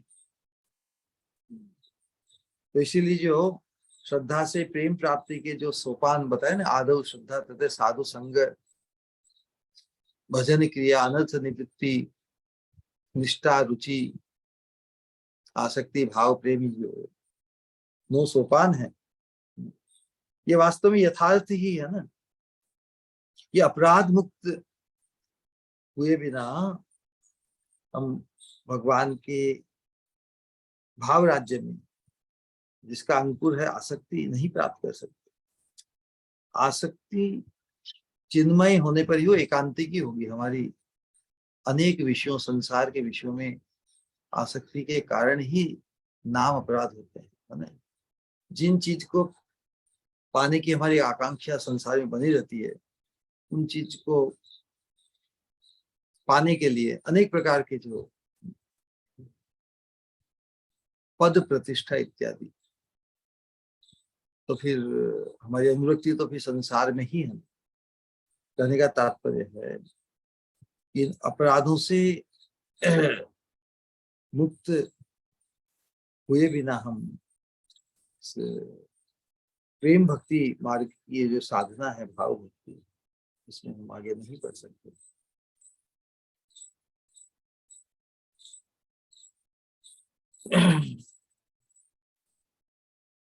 उद्धव जी का एक दृष्टांत, उनकी निष्ठा बताई है कि भगवान का जो अनुशीलन है, उद्धव जी ने बताया कि भगवान की माला और उनको उच्छिष्ट, उनको अर्पण किया हुआ जो भोग, उसका उच्छिष्ट खाने से माला, गंध, वसन, अलंकार, उच्छिष्ट भोजन, हम इस भगवान की माया से हम जय कर जाते हैं। इतना उसका प्रभाव है। और भागवत के श्रवण का भी कितना अद्भुत फल है। भगवान का नाम अनुशीलन, नाम रूप गुण लीला का अनुशीलन जो श्रीमद् भागवत में होता है, तो भागवत के प्रारंभ में ही कहा कि सद्यो हृदय रुद्यते पृथ्वी शुश्रूषिभिः तत्क्षणात्। सद्यो हृदय रुद्यते, भगवान उस भागवत के श्रवण करने की इच्छा करने वाले व्यक्ति के हृदय में अवरुद्ध हो जाते हैं। कितनी अद्भुत बात कही है। श्रीमद् भागवत के श्रवण की इच्छा करने वाले पुण्यात्मा के हृदय में भगवान साक्षात हरि तत्क्षणात अवरुद्ध हो जाते हैं। क्यों हो जाते हैं? जहां प्रेम नहीं हो वहां पर क्या भगवान उसके वशीभूत होते हैं क्या? प्रेम के अतिरिक्त भगवान कभी भी किसी के हृदय में अवरुद्ध नहीं होते। तो यहाँ पर भागवत की कथा, जिसमें भगवान का नाम रूप गुण लीला का अनुशीलन होता है, तो उससे क्या प्रभाव होगा? तो जब भगवान के नाम रूप गुण लीला का अनुशीलन श्रवण करेंगे, उससे क्या होगा? उसके हृदय में भगवत प्रेम उत्पन्न हो जाएगा। तो कितनी अद्भुत बात है कि भगवान के गुण नाम आदि वर्णन में क्या हुआ है कि श्रीमद् भागवतम के श्रवण की इच्छा करने मात्र से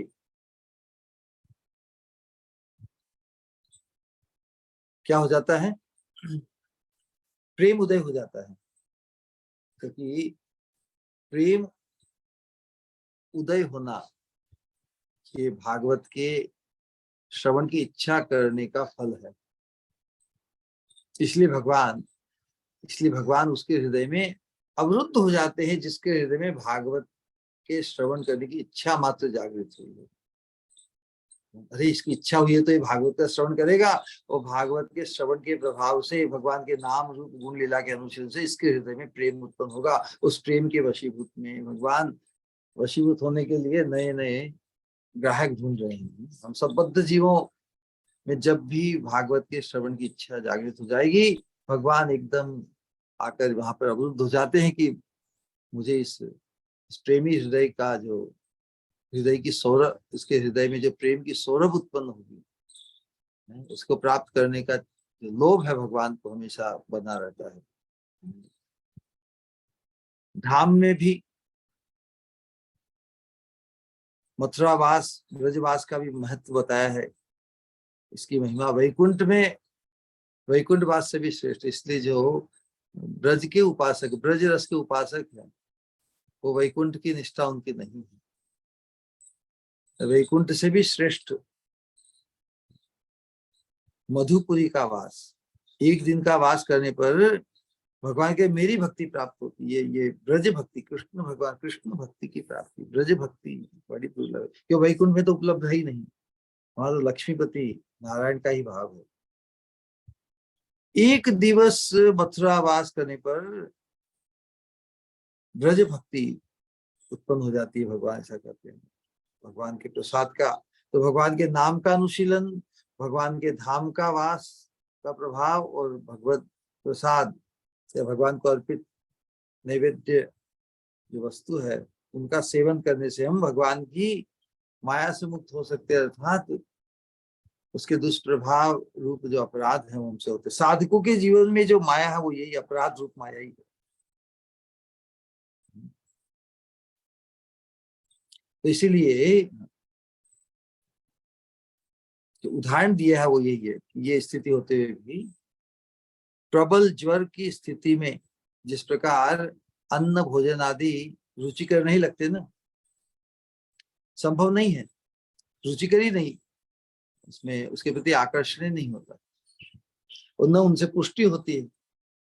भूख हो तो ही तो जो भूख की जो अग्नि है वो उसको पचाएगी और शक्ति उत्पन्न होगी, लेकिन जब तीव्र ज्वर होने की स्थिति में अन्नादि भोजन करना संभव नहीं होता। इसी प्रकार जब तक हमारे जीवन में अपराध प्रबल रहेंगे तो फिर हम भक्ति मार्ग की जो साधना है, गुरु पादाश्रित होकर श्रवण कीर्तन आदि भजन का, उसकी तरफ ध्यान ही नहीं जाएगा अपराधों के कारण। लेकिन फिर भी संभावना है कि ज्वर उतरने पर, उसका वेग कम हो जाने पर हमारा भी अन्न आदि जो पदार्थ है उसमें कुछ कुछ रुचि होने लगेगी। उसी प्रकार अधिक समय तक जो अपराध दंड भोग लेने पर जब उसकी गति शिथिल हो जाती है तो फिर भजन क्रिया भी धीरे धीरे शुरू हो सकती है। यहाँ पर इस सत्संग में यही बताया कि कोई भजन करते हुए भी अपराधग्रस्त है, उसको भी लॉस्ट नहीं बताया। वो कितना ही पतित हो जाए, कितनी ही उसकी अरुचि हो जाए भजन में, फिर भी भगवान की ऐसी कृपा है कि भगवान उसे यथार्थ दंडित करके उसके जीवन में अलग अनुभव देकर उसको भी वापस उसकी भूख जगा सकते हैं, उसकी भी भगवान भजन में रुचि और चिन्मय भाव उत्पन्न हो सकता है। ये संभावना है हमेशा। तो फिर उसका जीवन भी सफल हो सकता है।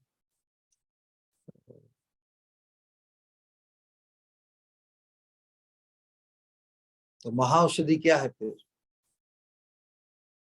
महाऔषधि स्वरूप तो भगवान का श्री नाम ही है, हरि गुरु वैष्णव ना। निष्कपट भाव से उनके प्रति सेवा, अपराध का नाश, जितने प्रमाण में अपराध नाश के प्रमाण में तारतम्य से ना, जितने प्रमाण में अपराध का जो अपराध नाश होता है उतने प्रमाण में उसकी भजन भी पुष्ट होता है और भजन रस में आस्वादन भी बढ़ता है।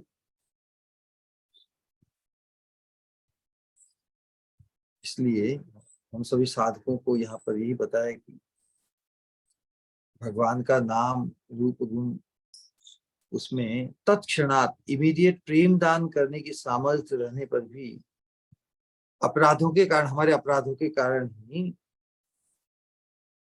हम इस क्रम से हमें जाना पड़ता है। हठात कृष्ण प्रेम के सोपान पर नहीं आ जाते क्रमशः हमारा शुद्धिकरण होता है। भाव आसक्ति रूप भावांकुर के प्रवेश में फिर हमारी प्रगति तीव्र हो जाती है।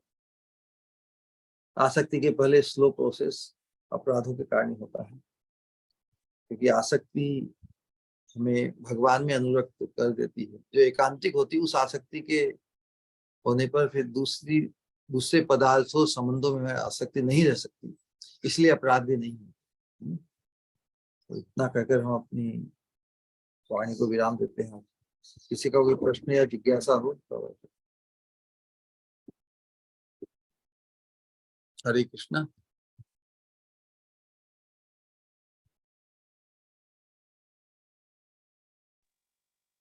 प्रणाम श्री गुरु। हरे कृष्ण। हरे कृष्ण। बहुत ही अद्भुत जिस तरीके से आपने सब कुछ कहा कि किस तरह से अपराधों की वजह से जो लाभ हमें मिलना चाहिए वो नहीं मिल पाता। किसी का कोई सवाल है तो प्लीज कर सकते हैं, या कुछ कहना चाहते हैं तो।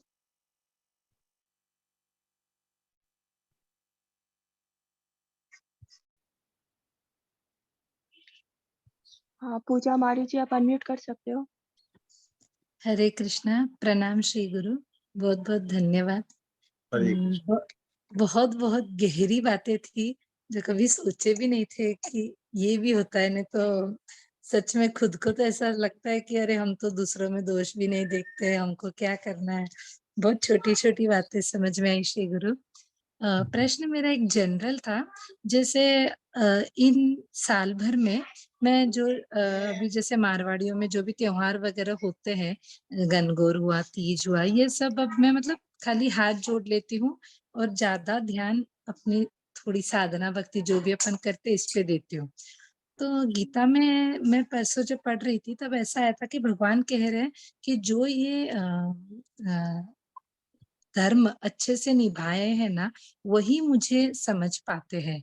तो अभी जैसे हमारे घर में सब लोग तो कृष्ण भावना भावित नहीं है, तो हमारे बच्चों को अगर हम वो सब भी बातें नहीं बताएंगे और ये भी वो फॉलो नहीं करते हैं तो कैसे ठीक रहेगा? तो उनको बताने के लिए क्या हमको ये सब करना पड़ेगा क्या? गनगौर हुआ, तीज, करवा चौथ, जो भी व्रत वगैरह यह है। सभी देवी देवता के प्रति जो सम्मान बताया गया है, क्योंकि वैदिक धर्म के अंतर्गत शिष्टाचार, सम्मान, सभी के प्रति आदर भावना, तो नेचुरली प्रीति भगवान में करनी, सबके प्रति सम्मान, लेकिन प्रीति जिस प्रकार जो गृहिणी होती है पतिव्रता, उसकी प्रीति तो पति में होती है ना।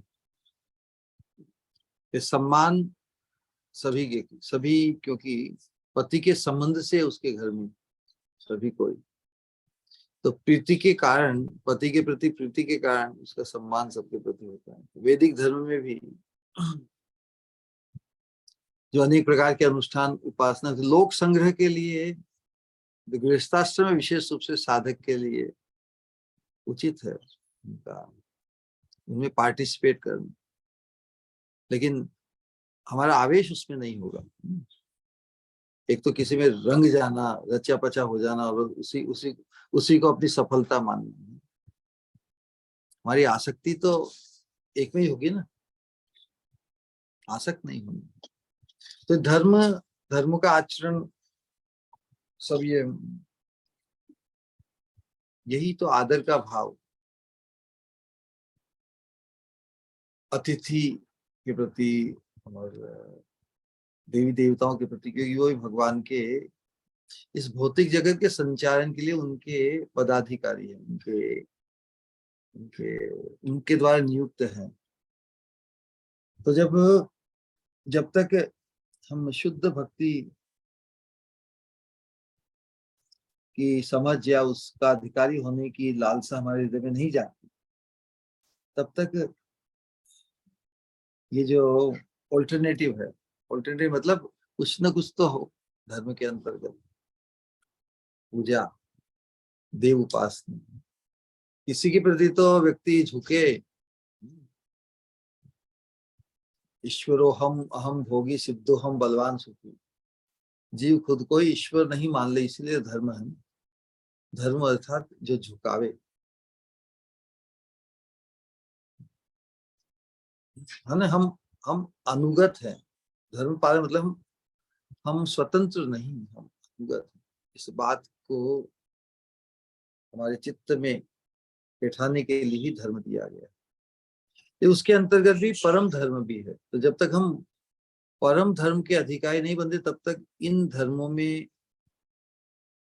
के बंधन से, इनके कर्तृत्व से हम नहीं छूट सकते, है ना। अब हम शुद्ध धर्म की तरफ बढ़ रहे हैं, भगवत भक्ति, शुद्ध भक्ति, तो उसमें सब कुछ आ जाता है बाकी, और कुछ करने के लिए बाकी नहीं होता। कृष्ण भक्ति कैल सर्व कर्म कृत हो, तीज गणगौर जितने उपवास देवी देवताओं की सब उपवास उसमें सब आ जाते हैं, अलग से करने की आवश्यकता रहती ही नहीं, है ना। फिर भी जब तक ये जागृति नहीं हुई तब तक हम करते ही आए हैं। तो फिर यदि हमें ऐसे व्यक्तियों के संग में रहना पड़ता है तो लोक संग्रह के लिए, कि जिससे हम उनको बता सकते हैं कि हम भी ये करते हैं, केवल उन्हें बताने के लिए कि और भी कुछ करने के लिए श्रेष्ठ वस्तु है। यदि हम गृहस्थाश्रम में रहकर एकदम अपने आप को अलग कर लेते हैं, सपोज ऐसा वातावरण है तो बात ठीक है। सम्मिलित परिवार में विशेष रूप से यदि घर की परंपराएं, समाज की परंपराएं हैं, उनसे तुरंत एकदम हठात नाता टूटने से बहुत से विचलित हो जाते हैं। तो इसके लिए कि हमारी प्रीति भगवान में हो, इसी चीज का ख्याल रखें, है ना। क्योंकि हमें श्रेष्ठ वस्तु का पता पड़ गया ना, तो श्रेष्ठ वस्तु से अवगत दूसरे भी हों। हमारी जैसी पहले स्थिति थी वैसी लोगों की है स्थिति, तो उनको भी यदि हमें शुद्ध भक्ति मार्ग का पथिक बनाना है तो उनके बीच रहते हुए जैसे हम भी उनके जैसे ही हैं, क्योंकि समान लोगों में मित्रता होती है ना, तो उनसे मित्रता करने के लिए और उनको कुछ विशेष बात बताने के लिए उनके साथ व्यवहार करना होता है। कहने का तात्पर्य यही है। हम एकदम उनसे अलग कर देंगे तो हम अपनी श्रेष्ठता को प्रकाशित करेंगे, लेकिन जो व्यक्ति जातरती स्तर पर या जो भक्ति भावना में बहुत निपुण है, वो दूसरों को डिस्टर्ब नहीं करता कि मैं श्रेष्ठ हूँ, तुम तो माया में फंसे हो, तुम तो कर्मकांड में फंसे हो, हम तो शुद्ध भक्ति में हैं। व्यक्ति श्रेष्ठ होते हुए भी कभी भी श्रेष्ठता का अभिमान या गुमान या अपनी श्रेष्ठता को थोपता नहीं किसी के ऊपर, ये बहुत क्रिटिकल है। आप तो अपने श्रेष्ठ आचरण से ही, जो हम करते आए हैं घर परिवारों में, उनमें भी शामिल हो सकता है व्यक्ति। उसे मालूम है उसका मकसद क्या है, उसका मकसद है उनको प्रभावित करने के लिए, है ना। हम ऐसे ऐसे विचित्र एरियाज में क्यों जाते हैं भक्त, यहाँ पर असत काम, असत आचरण, भागदौड़ होती है, उन्हीं में फंसे हुए लोग हैं। उनके बीच में किसी का ध्यान आकृष्ट हो जाए, कोई किसी को सही बात जच जाए, और मनुष्य मात्र के लिए ही ये परम उपयोगी हो सकती है। तो उनको भी लाभान्वित करने के लिए, उनके बीच में होने के लिए थोड़ा उनके जैसा हम कर सकते हैं। अवज्ञा नहीं करनी है, जिस स्तर पर जिसमें निष्ठा है उसी के साथ उसे थोड़ा थोड़ा आगे बढ़ा सकते हैं।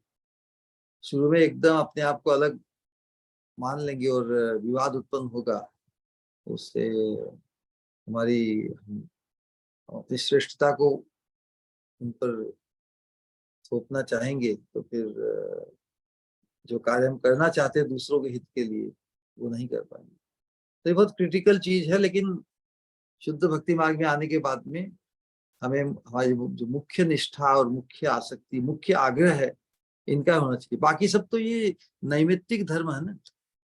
तीज या एक दिन आती है साल में, या गणगौर आती है 2 4 5 हफ्ता 10 20 एक दो, इतना समय मालूम नहीं।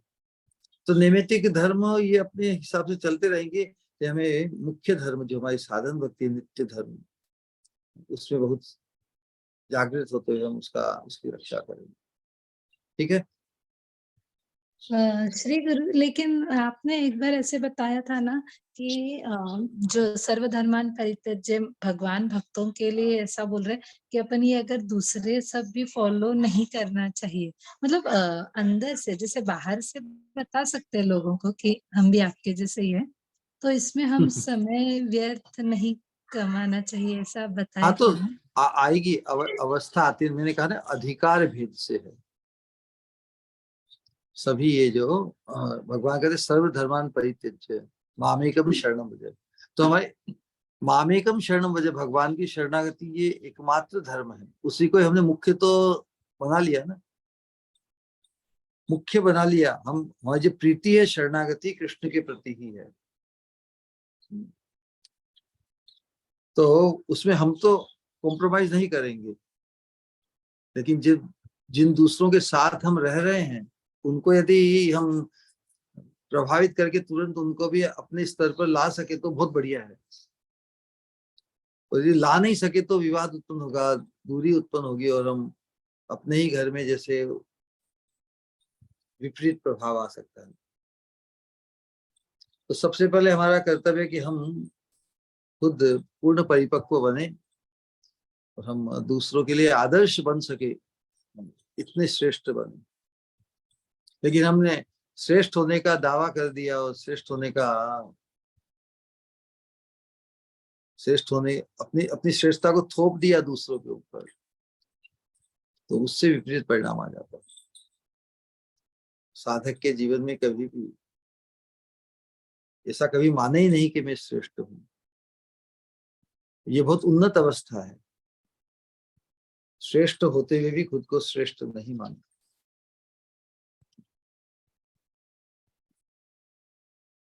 इसी को ही तो विरक्ति कहते हैं। विरक्ति क्या? मान शून्यता। सही बात है। हमें खुद को बदलना है ना।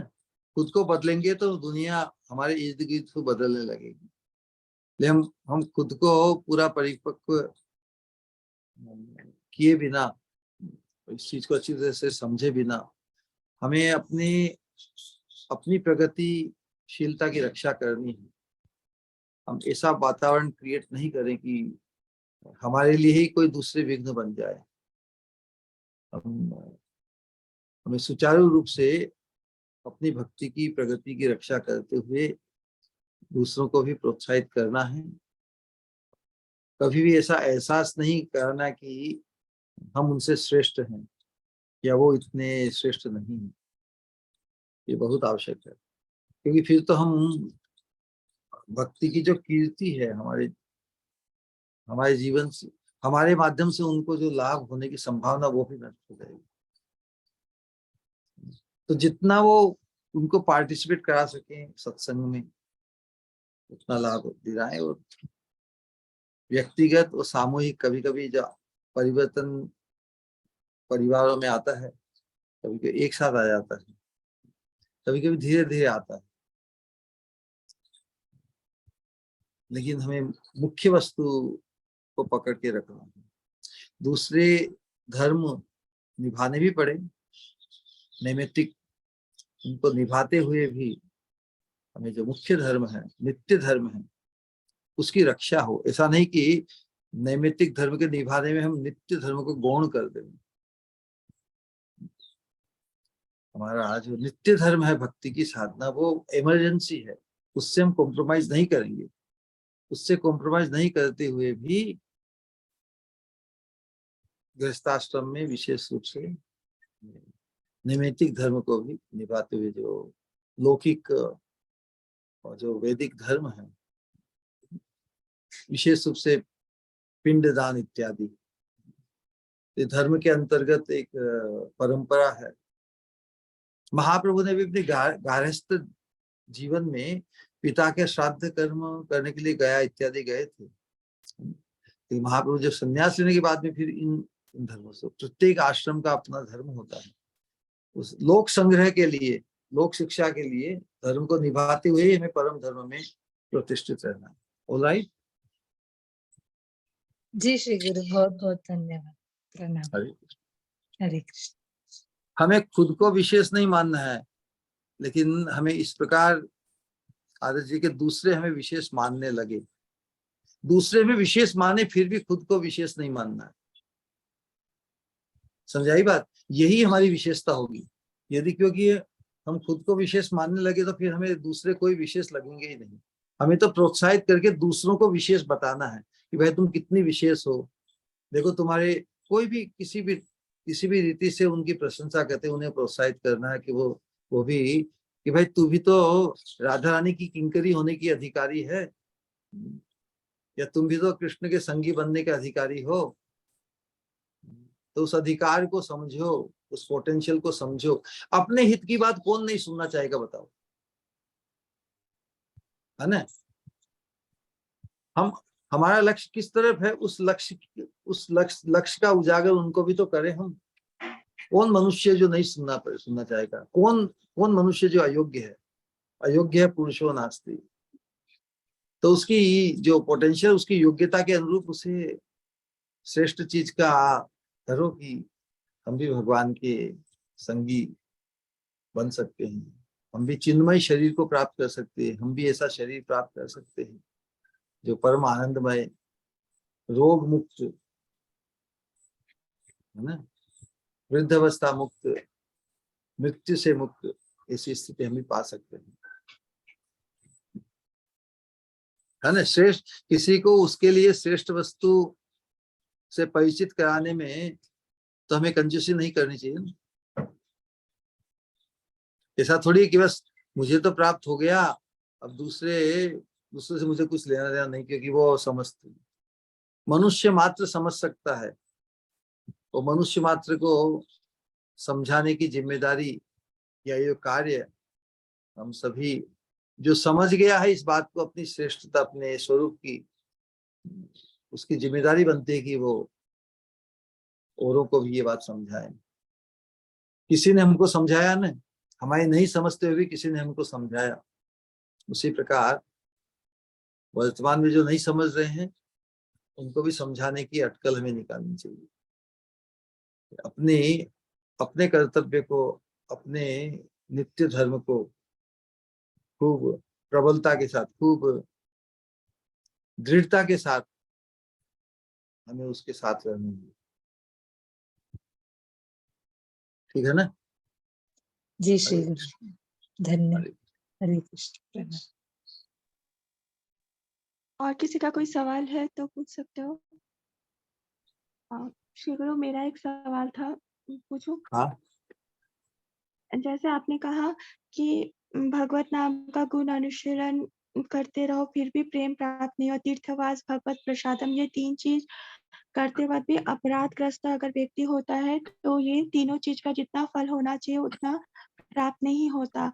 तो लेकिन अगर कोई है जो, अगर कोई व्यक्ति जो सब कुछ करते हैं, भगवत नाम भी, तीर्थवास भी, भगवत प्रसादम भी, भागवतम अनुशीलन भी, परंतु अगर एहसास ही नहीं हो कि वो अपराधग्रस्त है, मतलब अपने अंदर कोई कमी महसूस ही नहीं हो। जैसे अगर कई बार बुखार होते वक्त हमें खाद्य पदार्थ में रुचि नहीं रहती है, लेकिन कई बार ऐसा भी होता है कि बुखार होते हुए भी हमें देख के इच्छा करती है कि हम वो चीज खाने की इच्छा होती है, खा नहीं पाए लेकिन इच्छा होती है, क्योंकि शायद ये एहसास नहीं होता कि हम बुखार से ग्रस्त है। तो उस वक्त अगर ये एहसास ही नहीं है कि हम अपराधग्रस्त है, तो वो फिर अपराध से मुक्त कैसे हो? या अपराधग्रस्त जो अवस्था, इसीलिए तो सत्संग से ही इसका समाधान है। अपराध क्यों होते हैं? असत्संग के कारण ही अपराध होते हैं। असत्संग छाड़ी ऐ वैष्णव आचार। तो जब अपराध के कारण वो जब सत्संग से च्युत हो जाता है, उसके कारण उसके जीवन में जो दूषण आते हैं, जो दोष आते हैं, उसकी मानसिकता में, उसकी वाणी में, उसके व्यवहार में, तो यही दंड रूप है ना, अपराध का दंड तो मिलता ही है ना। अपराध मतलब जो दंडनीय है, तो अपराध का दंड भोगने पर जब उससे अपराध नहीं होते ना, तो अपराध का जो प्रवाह है वो शिथिल होता है।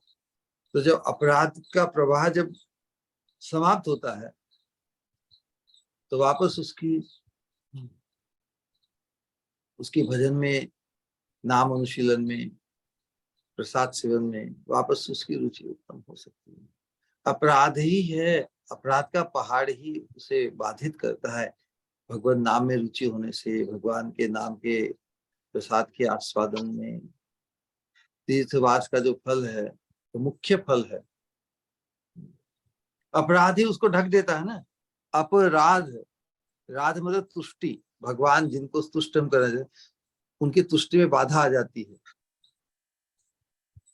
तो जब अपराध का ताता जब शिथिल होता है, अपराध करके बाद जीवन में जो दुष्परिणाम या जो कुप्रभाव आता है ना, उसको भोग कर फिर जो साधक है उसको ध्यान में आता है कि हाँ अपराध से ही ये बात हुई। तो जब वो अपराध पुनः नहीं करता, या अपराध का एहसास उसे जब होने लगता है, कैसे होता है अपराध का एहसास? उसके अपने जीवन में कुछ दुष्परिणाम देखकर। तो यही है कि भगवान का साधक ही, भक्ति का साधक ही अपराध करता है। इसलिए भगवान ने अपराधी होते हुए भी भक्ति के अनुशीलन से किसी को वंचित नहीं किया कि तुम अनधिकारी हो गए, कि अब तुम भगवत नाम के अधिक अपराधी हो गए, इसलिए तुमको भगवत नाम अनुशीलन का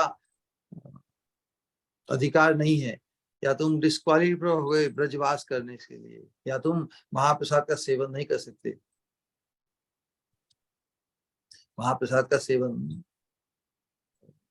होगा ही, और अपराध अवस्था में भी होगा, और उसका बस जब अपराध का जो प्रवाह है अपराधों का, उसका जो दुष्प्रभाव है, वो जब उसके भोग कर लेने से जब समाप्त हो जाएगा और दूसरा अधिक अपराध नहीं होगा, उसके बीच में जो सत्संग मिल जाता है अपराधी को, तो फिर और अधिक अपराध से वो वंचित, और अधिक अपराध करने से बच जाएगा, और धीरे धीरे उसका जो आस्वादन है भगवत अनुशीलन का, जिस प्रकार ज्वर उतर जाता है, उसके बाद में भोज्य पदार्थ में उसकी रुचि उत्पन्न हो जाती है,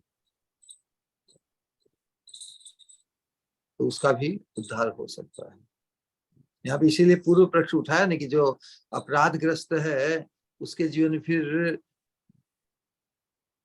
गुरु पादाश्रय और जो नाम भजन इत्यादि है, उसका क्या प्रयोजन?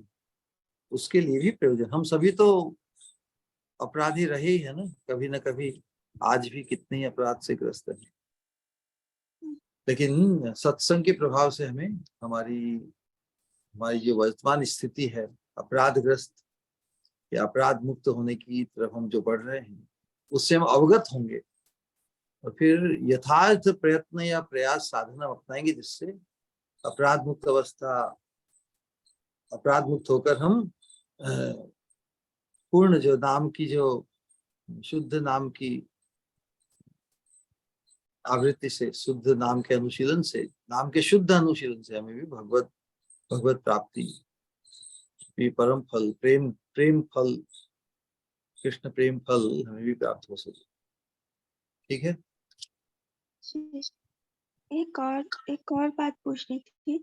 जिस तरह से जैसे अपराधग्रस्त व्यक्ति होते हैं, तो जो आपने कहा बहुत ही अद्भुत, और लेकिन जैसे प्रतिष्ठा की आशा रहती है हृदय में, तो सब कुछ करते हुए भी ये प्रतिष्ठा की आशा कब छूटती है जीवों के हृदय से? या सत्संग भगवान एक प्रकार की ये आकांक्षा है ना, आकांक्षा मतलब रुचि। तो जब भजन में भगवान के नाम रूप गुण लीला के अनुशीलन में जब रुचि उत्पन्न हो जाती है, तो भजन में जो रुचि जब आस्वादन बढ़ता है, तो फिर संसार के स्तर पर जो आकांक्षाएं होती है कि मुझे लोग श्रेष्ठ माने, या मैं लाभ पूजा प्रतिष्ठा, ये जो भक्ति से ही उत्पन्न अनर्थ है ना, भक्ति से ही उत्पन्न अनर्थ है कि मैं श्रेष्ठ भक्त हूँ और मुझे लोग श्रेष्ठ भक्त के रूप में जाने, पहचाने, सम्मान दे, लाभ पूजा इत्यादि। तो ये जो प्रतिष्ठा की जो लालसा है, ये भक्ति से ही उत्पन्न अनर्थ है। इसकी निवृत्ति जब हम भजन की रुचि के सोपान पर पहुंचते हैं, तो भजन में रुचि उत्पन्न हो गई, तो ये जो संसार के संबंध से जो रुचि है, भक्ति का जो वास्तविक स्वरूप है, भक्ति का जो स्वरूप है, भगवान में भाव उत्पन्न होना कि संसार के संबंध से हमारी आकांक्षाएं बंद हो। क्योंकि जब आकांक्षा यदि संसार के संबंध से रहेगी, तो फिर भगवान में भाव कैसे उत्पन्न होगा। तो जब भजन में रुचि उत्पन्न होती है, उस स्तर पर पूजा लाभ प्रतिष्ठा की जो आकांक्षा जो भक्ति से ही उत्पन्न होती है, रुचि के सोपान पर जब भक्ति पहुंचती है, हमारी साधन भक्ति, तो ये प्रतिष्ठा आशा भी समाप्त हो जाती है। क्योंकि हमें तो आशा किस चीज की करनी है, जो बताएं, आशाबद्धता, ये आपकी परम कृपा मुझे प्राप्त होगी, आप अवश्य मुझे अपनाओगे, आप अवश्य मुझे अपने दर्शन का भाजन बनाएंगे, जो आपके युगल चरणारविंद की सेवा अवश्य प्राप्त होगी। क्योंकि आप हीनार्थाधि के साधक हैं। जब साधक अपने आप को दीनहीन पतित मानेगा, तो ये रुचि के स्तर पर ही है, रुचि के स्तर पर ही साधक अपने आप को दीनहीन पतित मानता है। और भाव के अंकुर आसक्ति के सोपान पर वो प्रार्थना बहुत प्रबल हो जाती है, अवश्य मुझे भगवान की प्राप्ति होगी। जब ये आशा बंद हो जाती है, आशा बन जाती है, तो फिर संसार की पूजा लाभ प्रतिष्ठा की आशा में क्यों रहेगा वो। श्रेष्ठ वस्तु की को पाने की जब आशा बंद गई, मुझे श्रेष्ठ वस्तु प्राप्त होने वाली है, तो उस श्रेष्ठ वस्तु के पाने से जो हमें वंचित करेंगे, वो आकांक्षा पूजा लाभ प्रतिष्ठा क्यों रखेगा साधक, है ना। तो जब चिन्मय वस्तु में रुचि उत्पन्न हो जाने पर भी जो चिन्मय नहीं है, जो बल्कि जो बाधक है, उन चीजों से अपना वास्ता छोड़ देगा साधक। Okay, it is by replacement, परम दृष्टवा निवर्तते। हरे कृष्णा। बहुत बहुत ही अद्भुत, बहुत बहुत धन्यवाद श्री गुरु। अल्टीमेटली सत्संग में आकर हमें किस चीज की आकांक्षा और किस चीज की आशा से बंधना है, इसे श्रेष्ठ वस्तु से, श्रेष्ठ आशा से जब हम बंध जाएंगे, तो जो श्रेष्ठ नहीं बल्कि बड़ी निकृष्ट है, उस लाभ पूजा प्रतिष्ठा की आशा से क्यों बंधेंगे। Right, yes. तो रुचि जब भजन में उत्पन्न होगी, तब हम ये समझ में आता है कि हम गलत आशा से बंध रहे हैं संसार में।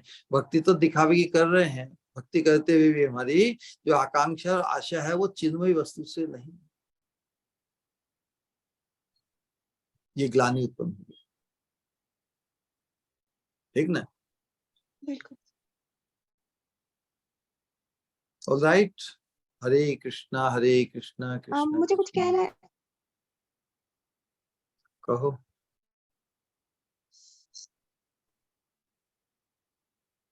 बहुत ही अद्भुत। सबसे पहले तो कहना था बस इतना सा ही, कहना था बस इतना सा ही, चाहे हो लाखों सितारे आसमान पर, चाहे हो लाखों सितारे आसमान पर शीतलता का एहसास तो होता तभी है जब आता है चंद्रमा आसमान पर। चाहे जितनी भी रोशनी कर ले हम घर के अंदर, पर सही मायनों में अंधेरा तो तभी जाता है जब निकलता है सूरज। हाँ, वैसे ही चाहे संसार की जो तपत से जो तपता है हर पल हृदय, मानो उसमें शीतलता का एहसास तो होता है तभी जब आते हैं मेरे श्री गुरु। मानो कितने अपराध से ग्रस्त ये हृदय में जो अंधेरा छाया हुआ है, उसमें रोशनी का उजागर तो होता है तभी जब आते हैं मेरे श्री गुरु। अपराध करते ही इस हृदय में भी प्रेम उत्पत्ति की संभावना है। उसका उसकी आशा दिलाते हो श्री गुरु आप। मानो ना जाने कितने जीवों को हम सब जो ना मैं जितने अयोग्य हूँ उससे कितनी कितने जीवों को ना जाने भटके वो जीवों को राह दिखाते हो श्री गुरु आप। वरना वरना इस इस संसार की इस मोह जाल में इस जहाँ हर तरफ ना जाने कितनी कितनी कितने तरह की ये ग्रीडीनेस और आकांक्षा और न जाने कैसी-कैसी वहाँ वहाँ अगर एकमात्र कोई आशा की किरण दिखती है, तो वो केवल और केवल श्री गुरु आपसे जिस तरह से हर बार जैसे आपने कहा कि भगवान की वाणी मधुरतम ही लगती है, उसके आगे और कुछ नहीं। तो मानो जब सुनते हैं आपकी अमृत वाणी, तब भी तो वही एहसास होता है कि सुनते ही जाओ, सुनते ही जाओ। क्योंकि हाँ, शास्त्रों की बातें होती हैं बहुत दिव्य, पर वो दिव्यता का एहसास करने की योग्य हृदय नहीं होता। पर जब आप कहते हो अपने एहसासों के साथ उन बातों को, तब मानो वो हृदय में महसूस होता है। जिस तरह से आज भी आपने कहा हर एक बात को कि किस तरीके से किस 9 लक्षण क्या हमारे अंदर सही मायनों में आना चाहिए। जब सही मायनों में हृदय परिवर्तित होता है, सही मायनों में भक्ति की केवल बाह्य अगर अश्रु आए या बाह्य रोमांच हो, तो वो केवल टेम्परेरी अगर कुछ हो, तो वो सही मायनों में वो असर नहीं, लेकिन हृदय का परिवर्तन जब हमारे व्यवहार में वो दर्शता है और फिर जब वो बाह्यिक परिवर्तन भी साथ में आता है, तब मानो सही मायनों में ये एहसास होता है कि होएगा कि शायद कर्म मात्र भक्ति का एहसास हृदय में होने लगा है। मानो हम किस स्टेज में हैं ये इस बात का एहसास हमें हमेशा करवाते हो कि हमें कहाँ है और हमारा गंतव्य कहाँ है और हमें कहाँ जाना है। अपराधों की इस भूल-भुलैया से बाहर निकल कर अपने हृदय में किस तरह से प्रेम का दीपक जला के केवल और केवल किसी गुरु गौरांग के चरणों की सेवा को ही एकमात्र जीवन का उद्देश्य और वही वही हमारे जीवन का लक्ष्य जब हो जाता है एकांतिक में, तभी मानो जीवन के सही मायनों में ये जीवन सफलता की ओर बढ़ता है। वरना वरना तो वरना तो कुछ भी नहीं ना। जिस तरीके से नाना जैसे जैसे आपने कहा प्रतिष्ठा, हाँ, ना जाने कितना कुछ करने के बावजूद भी संसार की प्रतिष्ठा की आशा जीवों के हृदय से जाती नहीं है। पर केवल और केवल मात्र सब कुछ करके भी नहीं जाती लेकिन अगर अगर जब श्री गुरु वैष्णवों की सेवा जब उनके प्रति एकांतिक रति हृदय में अगर स्थापित हो जाए, तो ही एकमात्र ये आशा होती है कि ये प्रतिष्ठा रूपी चांडालिनी से अपने हृदय को हम मुक्त कर पाएँ। वरना वरना तो और कोई राह नहीं क्योंकि हर बात में चाहे कहीं से भी किधर से भी देख लो, पर एक ही बात नज़र आती है, केवल और केवल एक ही बात कि जब ये एहसास जब श्री गुरु का एहसास जब दिव्य एहसास हृदय में होता है, जैसे कहते हैं भगवद गीता में भी जैसे आपने ही कहा था श्री गुरु एक बार कि भगवान कृष्ण कहते हैं कि कोई ही उन्हें जान पाता है और जो जान पाता है, वही केवल विरला हो पाता है। तो महत् पुरुष का एहसास, श्री गुरु के एहसास, उनका एहसास कि वो भगवान वो भगवान की करुणा शक्ति के प्रकाश के रूप में इस इस धरातल में आए हैं, इसका एहसास भी तो हृदय में जागृत होना भी तो एक ये भी तो एक बहुत बहुत अनोखी चीज होती है ना। यही एहसास हम सबके हृदय में जागृत होना सबसे पहला और सबसे अहम है। को सफिशिएंट नहीं है धन्यवाद शब्द, पर फिर भी श्री गुरु हर एक चीज के लिए आपका कोटि कोटि धन्यवाद, प्रणाम। हरे कृष्णा। आप सब 3 बार प्रियता और पूज्यता के भाव के साथ हरे कृष्णा महामंत्र का उच्चारण करेंगे अपने श्री गुरु के सम्मान में। हरे कृष्णा हरे कृष्णा कृष्णा कृष्णा हरे हरे हरे हरे हरे हरे राम हरे राम राम राम राम हरे राम हरे हरे हरे हरे कृष्णा हरे हरे कृष्णा कृष्णा कृष्णा कृष्णा हरे हरे हरे राम राम हरे राम राम राम राम राम हरे हरे हरे हरे हरे कृष्णा कृष्णा कृष्णा कृष्णा कृष्णा हरे हरे हरे राम हरे राम राम राम राम राम हरे हरे हरे हरे कृष्णा कृष्णा कृष्णा कृष्णा हरे हरे हरे हरे हरे राम राम राम राम राम हरे हरे हरे हृदय से कहेंगे परम पूज्य भक्ति स्वरूप गोविंद महाराज जी की जय। जय जय जय जय जय जय जय जय जय जय हरे कृष्णा प्रणाम श्री गुरु। हरे प्रणाम कृष्ण श्री प्रणाम। गुरु हरे कृष्णा हरे कृष्णा प्रणाम श्री गुरु। नाम श्री गुरु कृष्णा हरे प्रणाम कृष्ण श्री गुरु। रमादे पिताय गौर भक्तवृंद की जयंताय गौर प्रेमानंदे हरि हरि बोल। हरि बोल। हरि बोल।